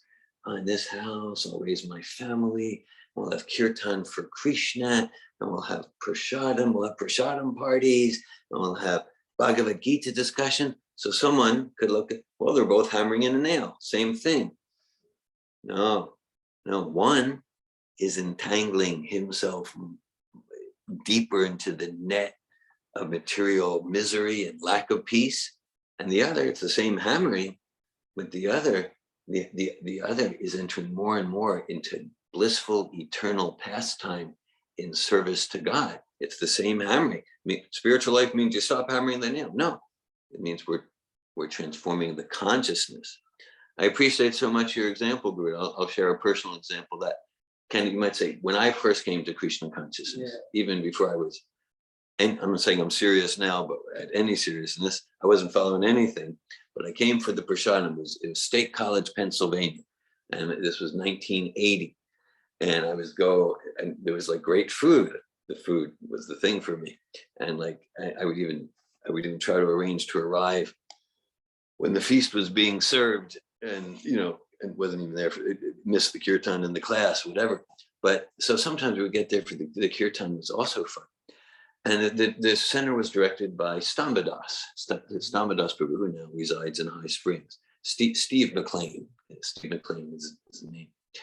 And he was running a center in late 70s, early 80s in State College, Pennsylvania, Bhakti Yoga Center. I was a student at Penn State University, East Hamilton Avenue. Okay.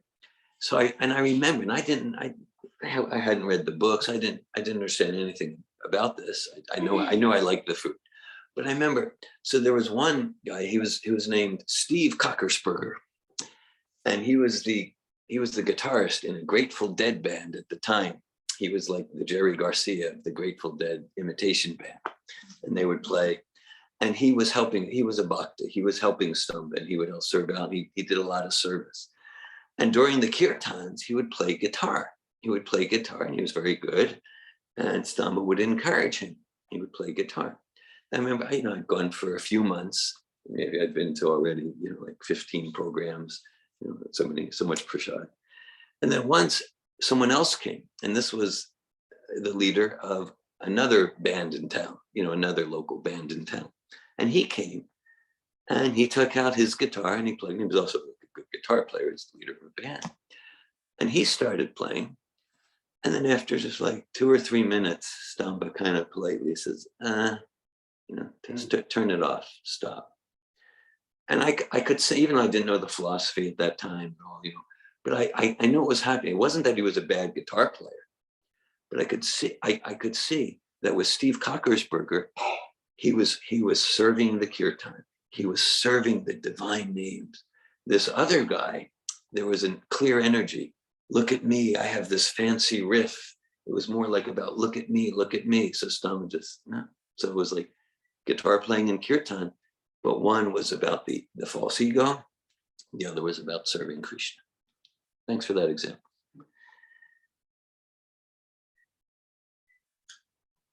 Yes.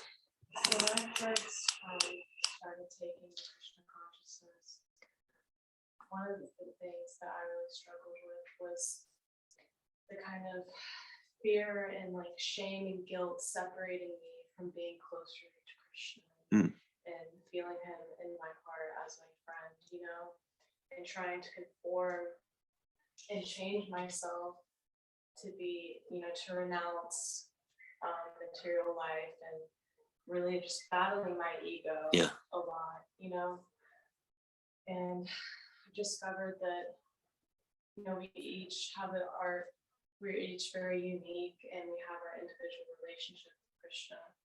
And it's about just like self-discovery and whatever helps you serve Krishna in the best way you possibly can. Yeah. And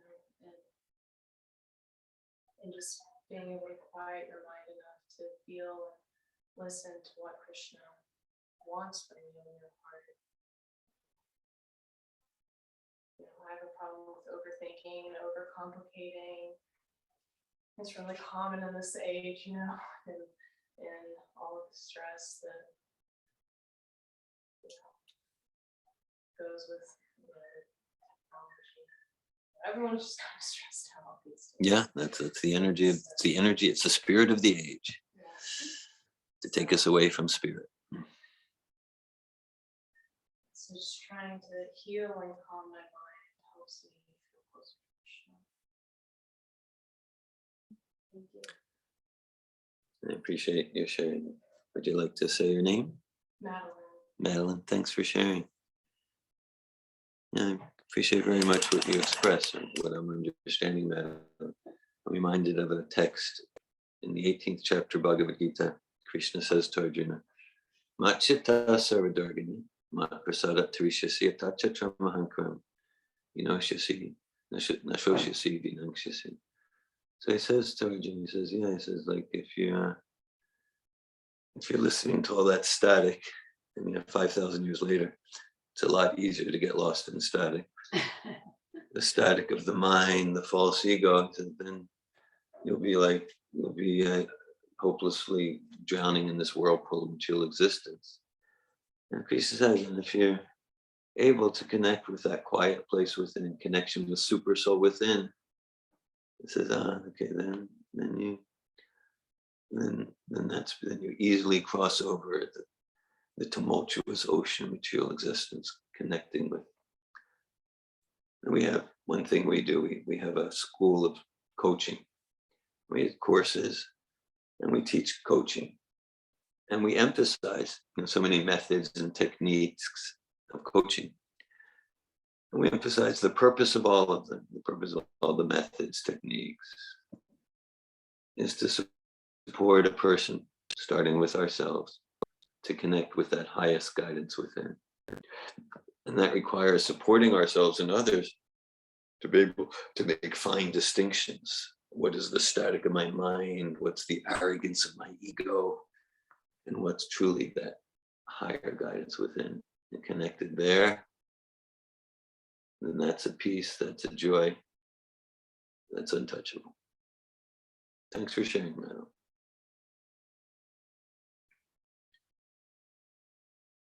Thank you all for your presence and attention. Bhagavad Gita ki jai. Srila Prabhupada ki jai. In the next part of our program, in the first part of our program, Marie led us in chanting divine mantra through singing, through kirtan. The next part of our program, for those who wish to participate, will experience mantra in the form of mantra meditation in the form of japa. And if you're not familiar with japa, we'll explain how to chant in the form of japa. If you don't have japa beads, let's distribute japa beads. Okay, we have plenty of japa beads.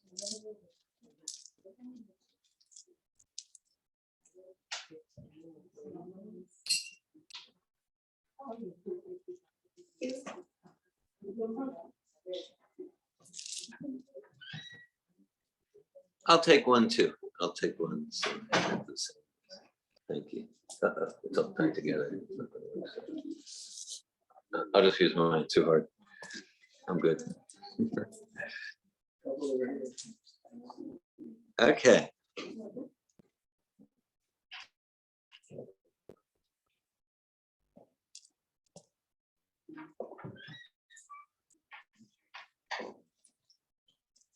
So, Lakshmi Priya, as far as you know, anyone who wants to be here for a japa is in the room. There's some who are, just make sure.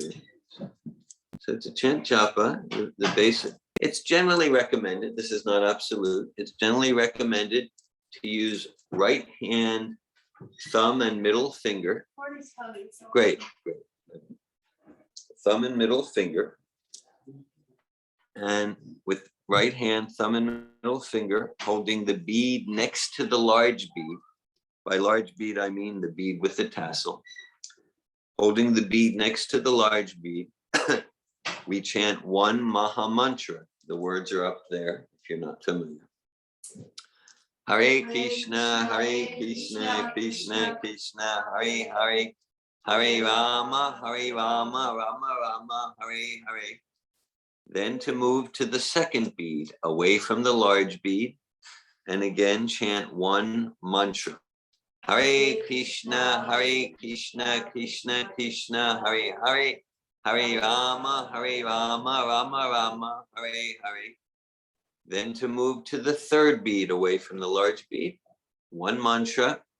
Hare Krishna, Krishna Krishna, Hare Hare, Hare Rama, Rama Rama, Hare Hare.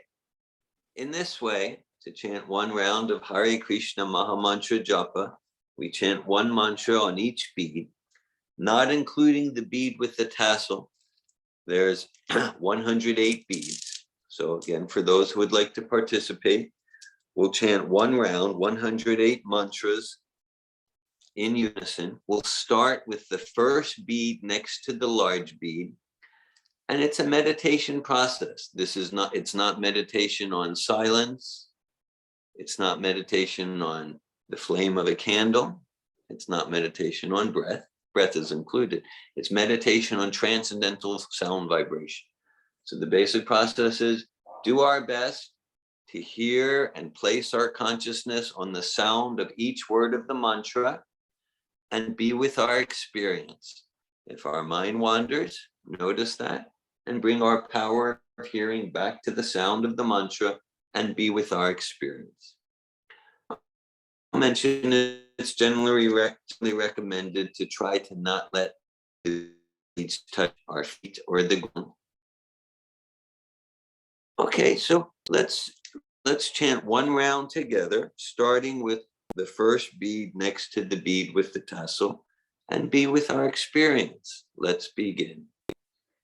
Hare Krishna, Krishna Krishna, Hare Hare, Hare Rama, Rama Rama, Hare Hare, Hare Krishna, Krishna Krishna, Hare Hare, Hare Rama, Rama Rama, Hare Hare, Hare Krishna, Krishna Krishna, Hare Hare, Hare Rama, Rama Rama, Hare Hare, Hare Krishna, Krishna Krishna, Hare Hare, Hare Rama, Rama Rama, Hare Hare, Hare Krishna, Krishna Krishna, Hare Hare, Hare Rama, Rama Rama, Hare Hare, Hare Krishna, Krishna Krishna, Hare Hare, Hare Rama, Rama Rama, Hare Hare, Hare Krishna, Krishna Krishna, Hare Hare, Hare Rama, Rama Rama, Hare Hare, Hare Krishna, Krishna Krishna, Hare Hare, Hare Rama, Rama Rama, Hare Hare, Hare Krishna, Krishna, Hare Hare, Hare Rama, Rama Rama, Hare Hare, Hare Krishna, Krishna, Hare Hare, Hare Rama, Rama Rama,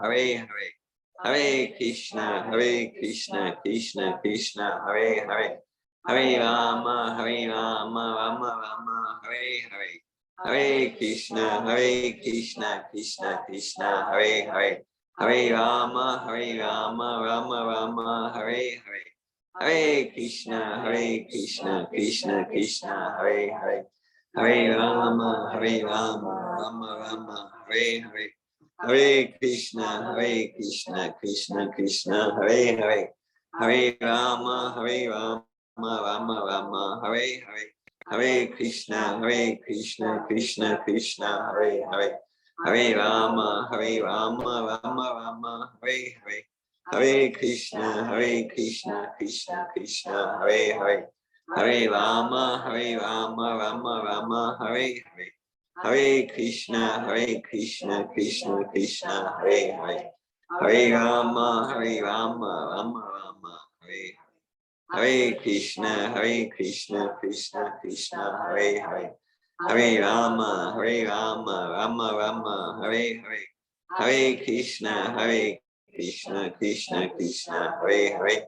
Hare Rama, Rama Rama, Hare Hare.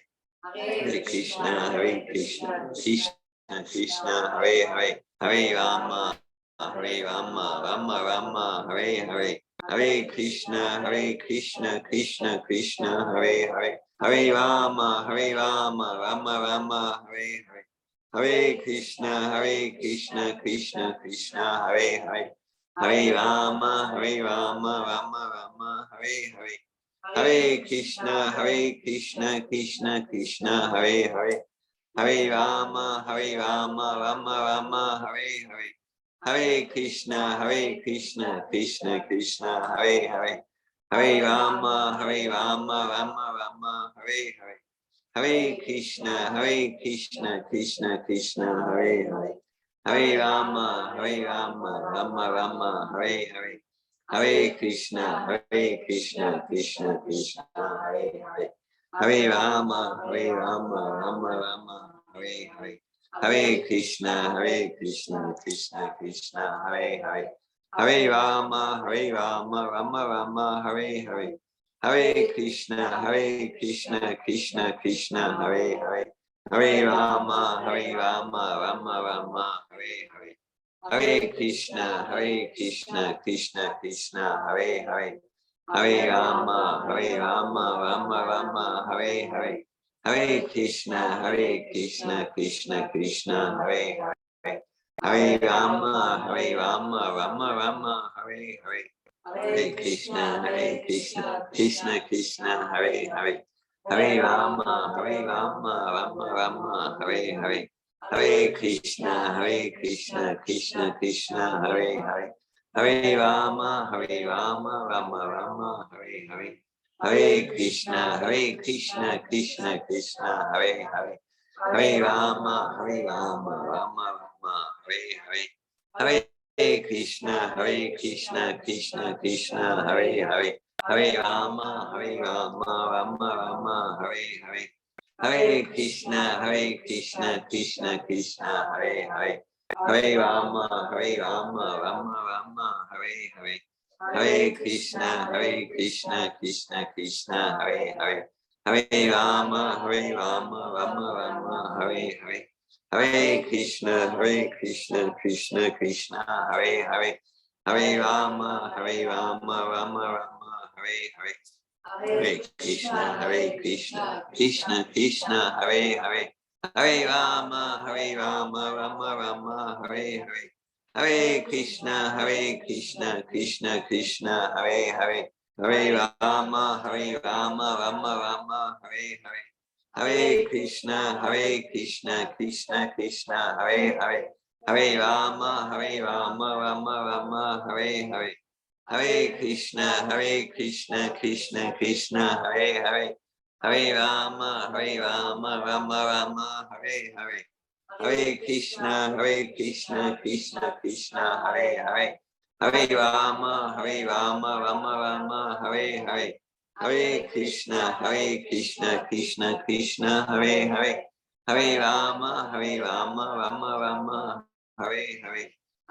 Krishna,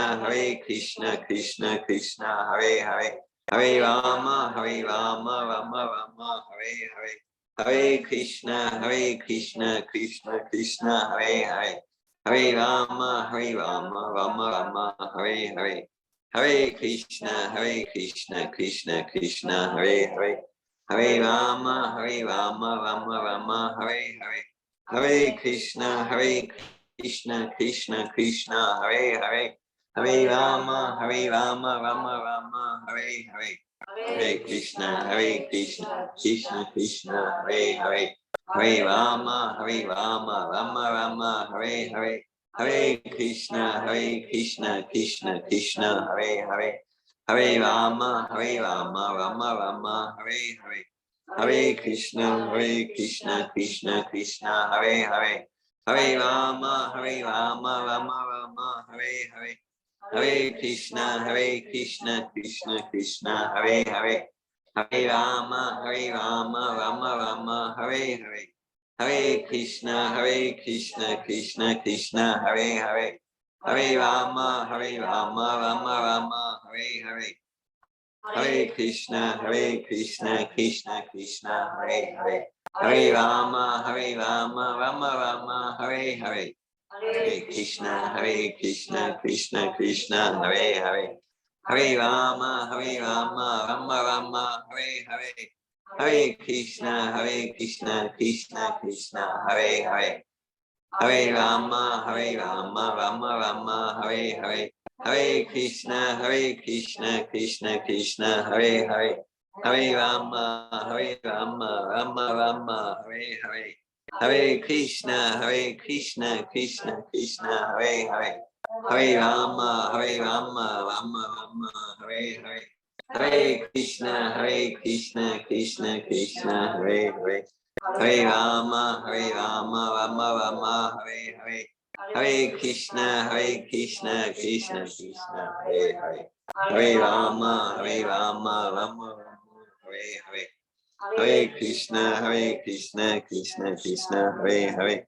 Hare Rama, Rama Rama, Hare Hare. Hare Krishna, Krishna Krishna, Hare Hare. Hare Rama, Rama Rama, Hare Hare. Hare Krishna, Krishna Krishna, Hare Hare. Hare Rama, Rama Rama, Hare Hare. Hare Krishna, Krishna Krishna, Hare Hare.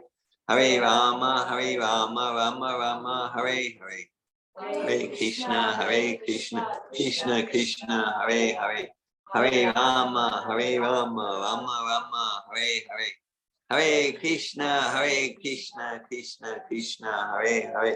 Hare Rama, Rama Rama, Hare Hare. Hare Krishna, Krishna Krishna, Hare Hare.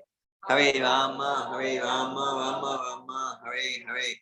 Hare Krishna, Krishna Krishna, Hare Hare. Hare Rama, Rama Rama, Hare Hare. Hare Krishna, Krishna Krishna, Hare Hare. Hare Rama, Rama Rama, Hare Hare. Hare Krishna, Krishna Krishna, Hare Hare. Hare Rama, Rama Rama, Hare Hare.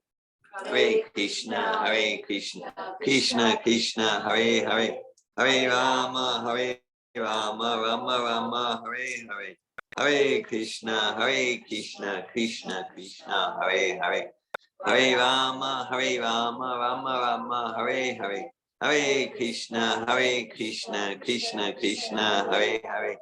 Hare Rama, Rama Rama, Hare Hare.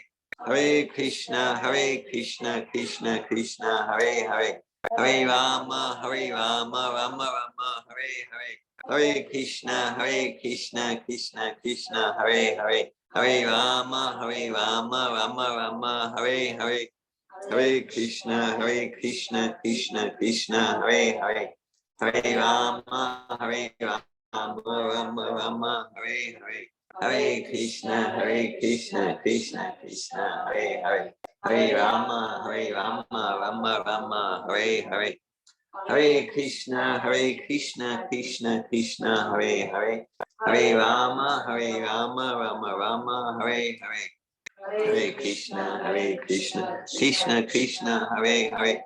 Hare Rama, Rama Rama, Hare Hare. Hare Krishna, Krishna Hare Hare. Hare Rama, Rama Rama, Hare Hare. Hare Krishna, Krishna Hare Hare.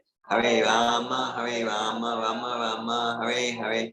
Hare Krishna, Krishna Hare Hare. Hare Rama, Rama Rama, Hare Hare. Hare Krishna, Krishna Hare Hare. Hare Rama, Rama Rama, Hare Hare. Hare Krishna, Krishna Hare Hare. Hare Rama, Rama Rama, Hare Hare. Hare Krishna, Krishna Hare Hare. Hare Rama, Rama Rama, Hare Hare. Hare Krishna, Krishna Hare Hare. Hare Rama, Rama Rama, Hare Hare. Hare Krishna, Krishna Krishna, Hare Hare. Hare Rama, Rama Rama, Hare Hare. Hare Krishna, Krishna Krishna, Hare Hare. Hare Rama, Rama Rama, Hare Hare. Hare Krishna, Krishna Krishna, Hare Hare. Hare Rama, Rama Rama, Hare Hare. Hare Krishna, Krishna Krishna, Hare Hare. Hare Rama, Rama Rama, Hare Hare. Hare Krishna, Krishna, Hare Hare. Hare Rama, Rama Rama, Hare Hare. Hare Krishna, Krishna, Hare Hare. Hare Rama, Rama Rama, Hare Hare. Hare Krishna, Krishna, Hare Hare. Hare Rama, Rama Rama, Hare Hare. Hare Krishna, Krishna, Hare Hare. Hare Rama, Rama Rama, Hare Hare. Hare Krishna, Krishna, Hare Hare.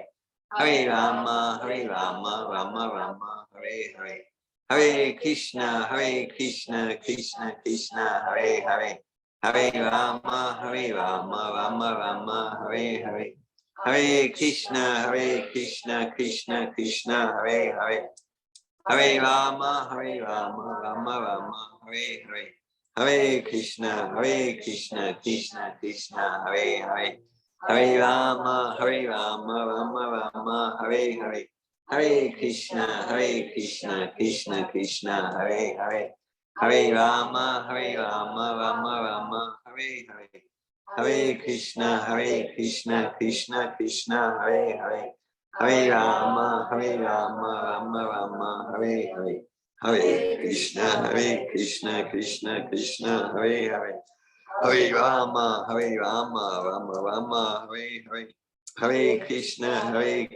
Krishna, Krishna, Hare Hare.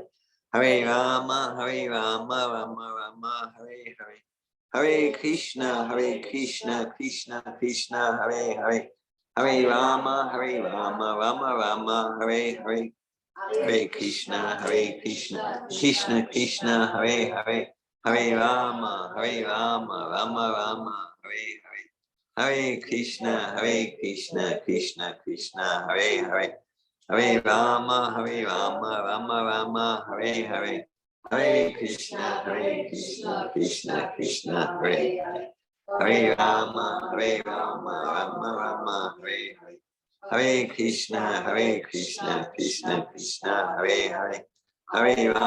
Rama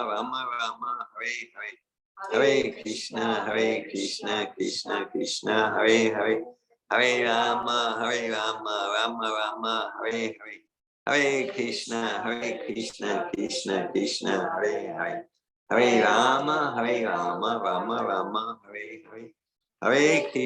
Hare Krishna, Krishna, Hare Hare. Hare Rama, Rama Rama, Hare Hare. Hare Krishna, Krishna, Hare Hare. Hare Rama, Rama Rama, Hare Hare.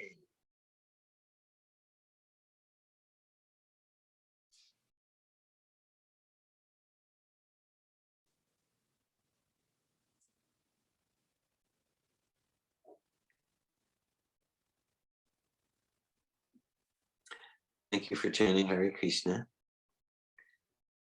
If anyone would like to share your experience, what you're experiencing now, what you experienced chanting together, if you'd like to share in the form of I am experiencing and complete that statement with one or a few words. If anyone would like to share what you're experiencing. Yes, Madeline. I'm experiencing overwhelming love for Krishna, that longing and remembrance of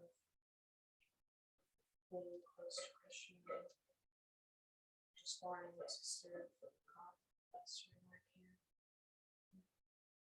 I try to chant directly from my heart and feel kind of the top of my heart. There's just so much, I chant very quietly because I feel like there's so much to get through, It's a very intimate.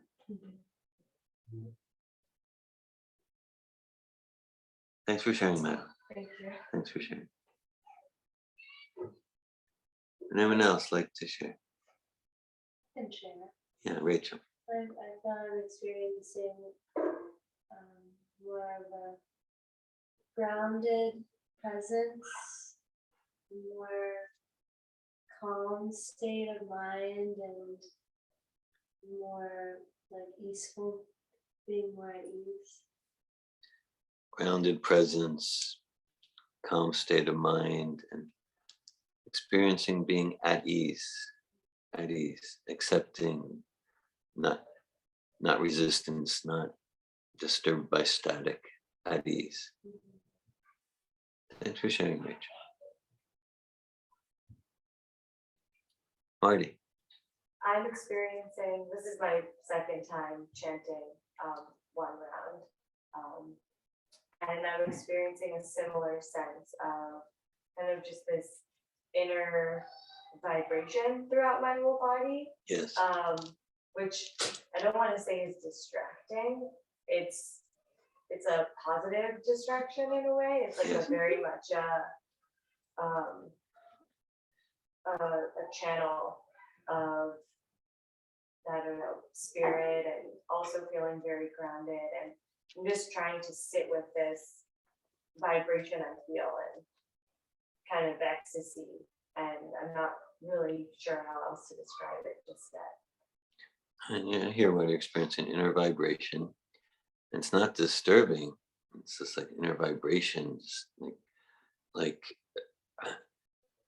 moving at your core. It's like it's joyful. It's a symptom. It's a symptom of like the soul's ecstasy, and you're simply endeavoring to be with that vibration, not go into analysis about it, not try to interfere with it. Yes, and the last thing I'll say, Rachel and I were talking about breath work earlier, and I think it's something I felt when doing breathing exercises, and also in the experience of a sound bath, Yes. which, for anyone not familiar in the room, there's usually, if you're laying on the floor or just kind of laying down somewhere, and there's a lot of different really beautiful instruments like tuning forks or singing bowls, and the sound moves a lot of the water molecules in your body. And so similarly, through the vibration of the chant, The mantra sound, yeah. right, I feel like that might be some of what's happening. Thanks for sharing your experience, Marty. There are some, they might just be on YouTube, but they did a lot of, I think it was like microscopic observation of like water molecules. I think they may have done some with the artificial mantra.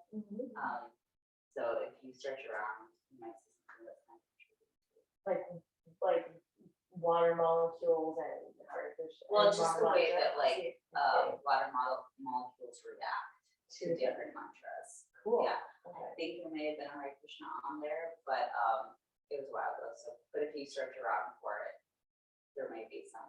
Okay, yeah, I'll use those keywords. Yeah, I remember like it was years ago that I saw the presentation. But Cool, thank you. I appreciate that. Thank you, Sita. Anyone else like to share what's happening for you? I think chanting together, there's like a lot of, there's just that lovely sense of community that is just, it's energizing. You're experiencing the energy of that connection, Yeah. the divine vibration group, and yeah, like a real synergistic harmony. You hear like different voices at different times and pick up on the energy of different voices and how people get quieter and louder, and like I hear your, it's just nice to hear the person next to you the whole time you're doing it. So, and just also I think from the focus, I just always feel so clear at the end. Clarity. That resonates with my experience, because I chant a lot on my own, and I'm experiencing focus, clarity, at at a stronger, deeper level than most of the times when I'm chanting alone. So I'm also reverberating and appreciating the group experience chanting. Thank you, Mary. Garuda. Yeah, boss man. Actually, I'm experiencing this being like with an old friend. And I was experiencing the sense of touch, and I was listening, and I was speaking, but the sense of touch was active too. And I was just noticing, the shape of my fingers, how they feel on the beads, and maybe the beads have shaped my fingers over the years, a little bit too. Like, that's just like being with a very old friend. A very old friend. Yeah. Very sweet. In hearing your sharing, Guru, I'm reminded of this very verse today, the third line, Suridam Sarvabhutanam. Krishna is the best friend of all living entities. And this mantra, it's not that this mantra represents Krishna. This mantra is Krishna. This mantra reveals Krishna, and it's identical with the truth that it reveals. So your experience, for me, it's so much gets to the very foundation of this verse. Thanks for that, Garuda. Anything over here? Doesn't need to be. No force, no pressure. Okay, thank you. And as I've shared with some of you, I mean, for about 40 years, since the early 80s, this chanting Hare Krishna Maha Mantra Japa, it's really the cornerstone of my spiritual practice. Since the summer of '83, I've been chanting at least 16 rounds per day. I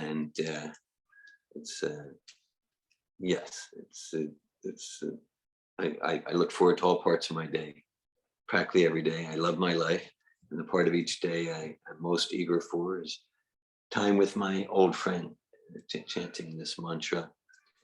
And we talked earlier about states of consciousness and stages of consciousness. I can say for sure, looking back 4 decades, that the practice that's been most influential and inspiring for me to be gradually raising my steady stages of consciousness is this daily chanting. So if this japa chanting Hare Krishna Maha Mantra is not already part of your daily practice, you can consider incorporating it 1 round per day, 2, 5. Here we chanted in a group sitting. This morning chanting, I chanted while walking. It's described by Sri Chaitanya Mahaprabhu Nam Namakri. Bahuda Nija Sarva Shaktis Tetrapitan Yamite Smarani Nakala. That for this mantra to be powerful and effective, to deepen our love for Krishna with this mantra, there's no rules or regulations. We can be standing, sitting, walking in a group, alone. We can be chanting with beads, without beads. And the essence is, as long as we're present and focused with the sound vibration, then it's a transformation. It transforms our heart. I say, it's true, the beads are not necessary for chanting. At the same time, so we can be chanting in the car, singing without beads. At the same time, following the guidance of A.C. Bhaktivedanta Swami, I've joyfully made a vow to chant at least 16 rounds per day on beads. So that way, at least a minimum amount of time each day, I'm focused, I'm at least endeavoring to focus me and Krishna, time with my best friend. Okay, thank you all for this discussion and association.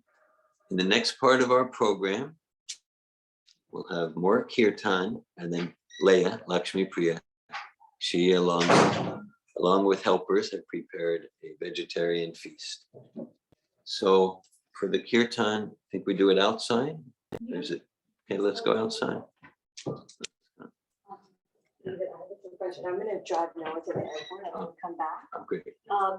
I think, did Nico give you a bag of mine? He did. My wallet's in it, so I didn't want to drive without it. It's on the top of the piano along with an advanced course workbook. Okay, and how much is that? I can ask you when I come back. Come so I back, yeah, can basic pay you for it. donation, Okay. whatever you want to do.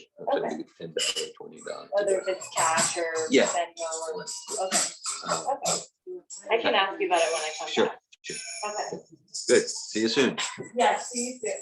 Thanks for being here. Yeah, thank you, that was wonderful.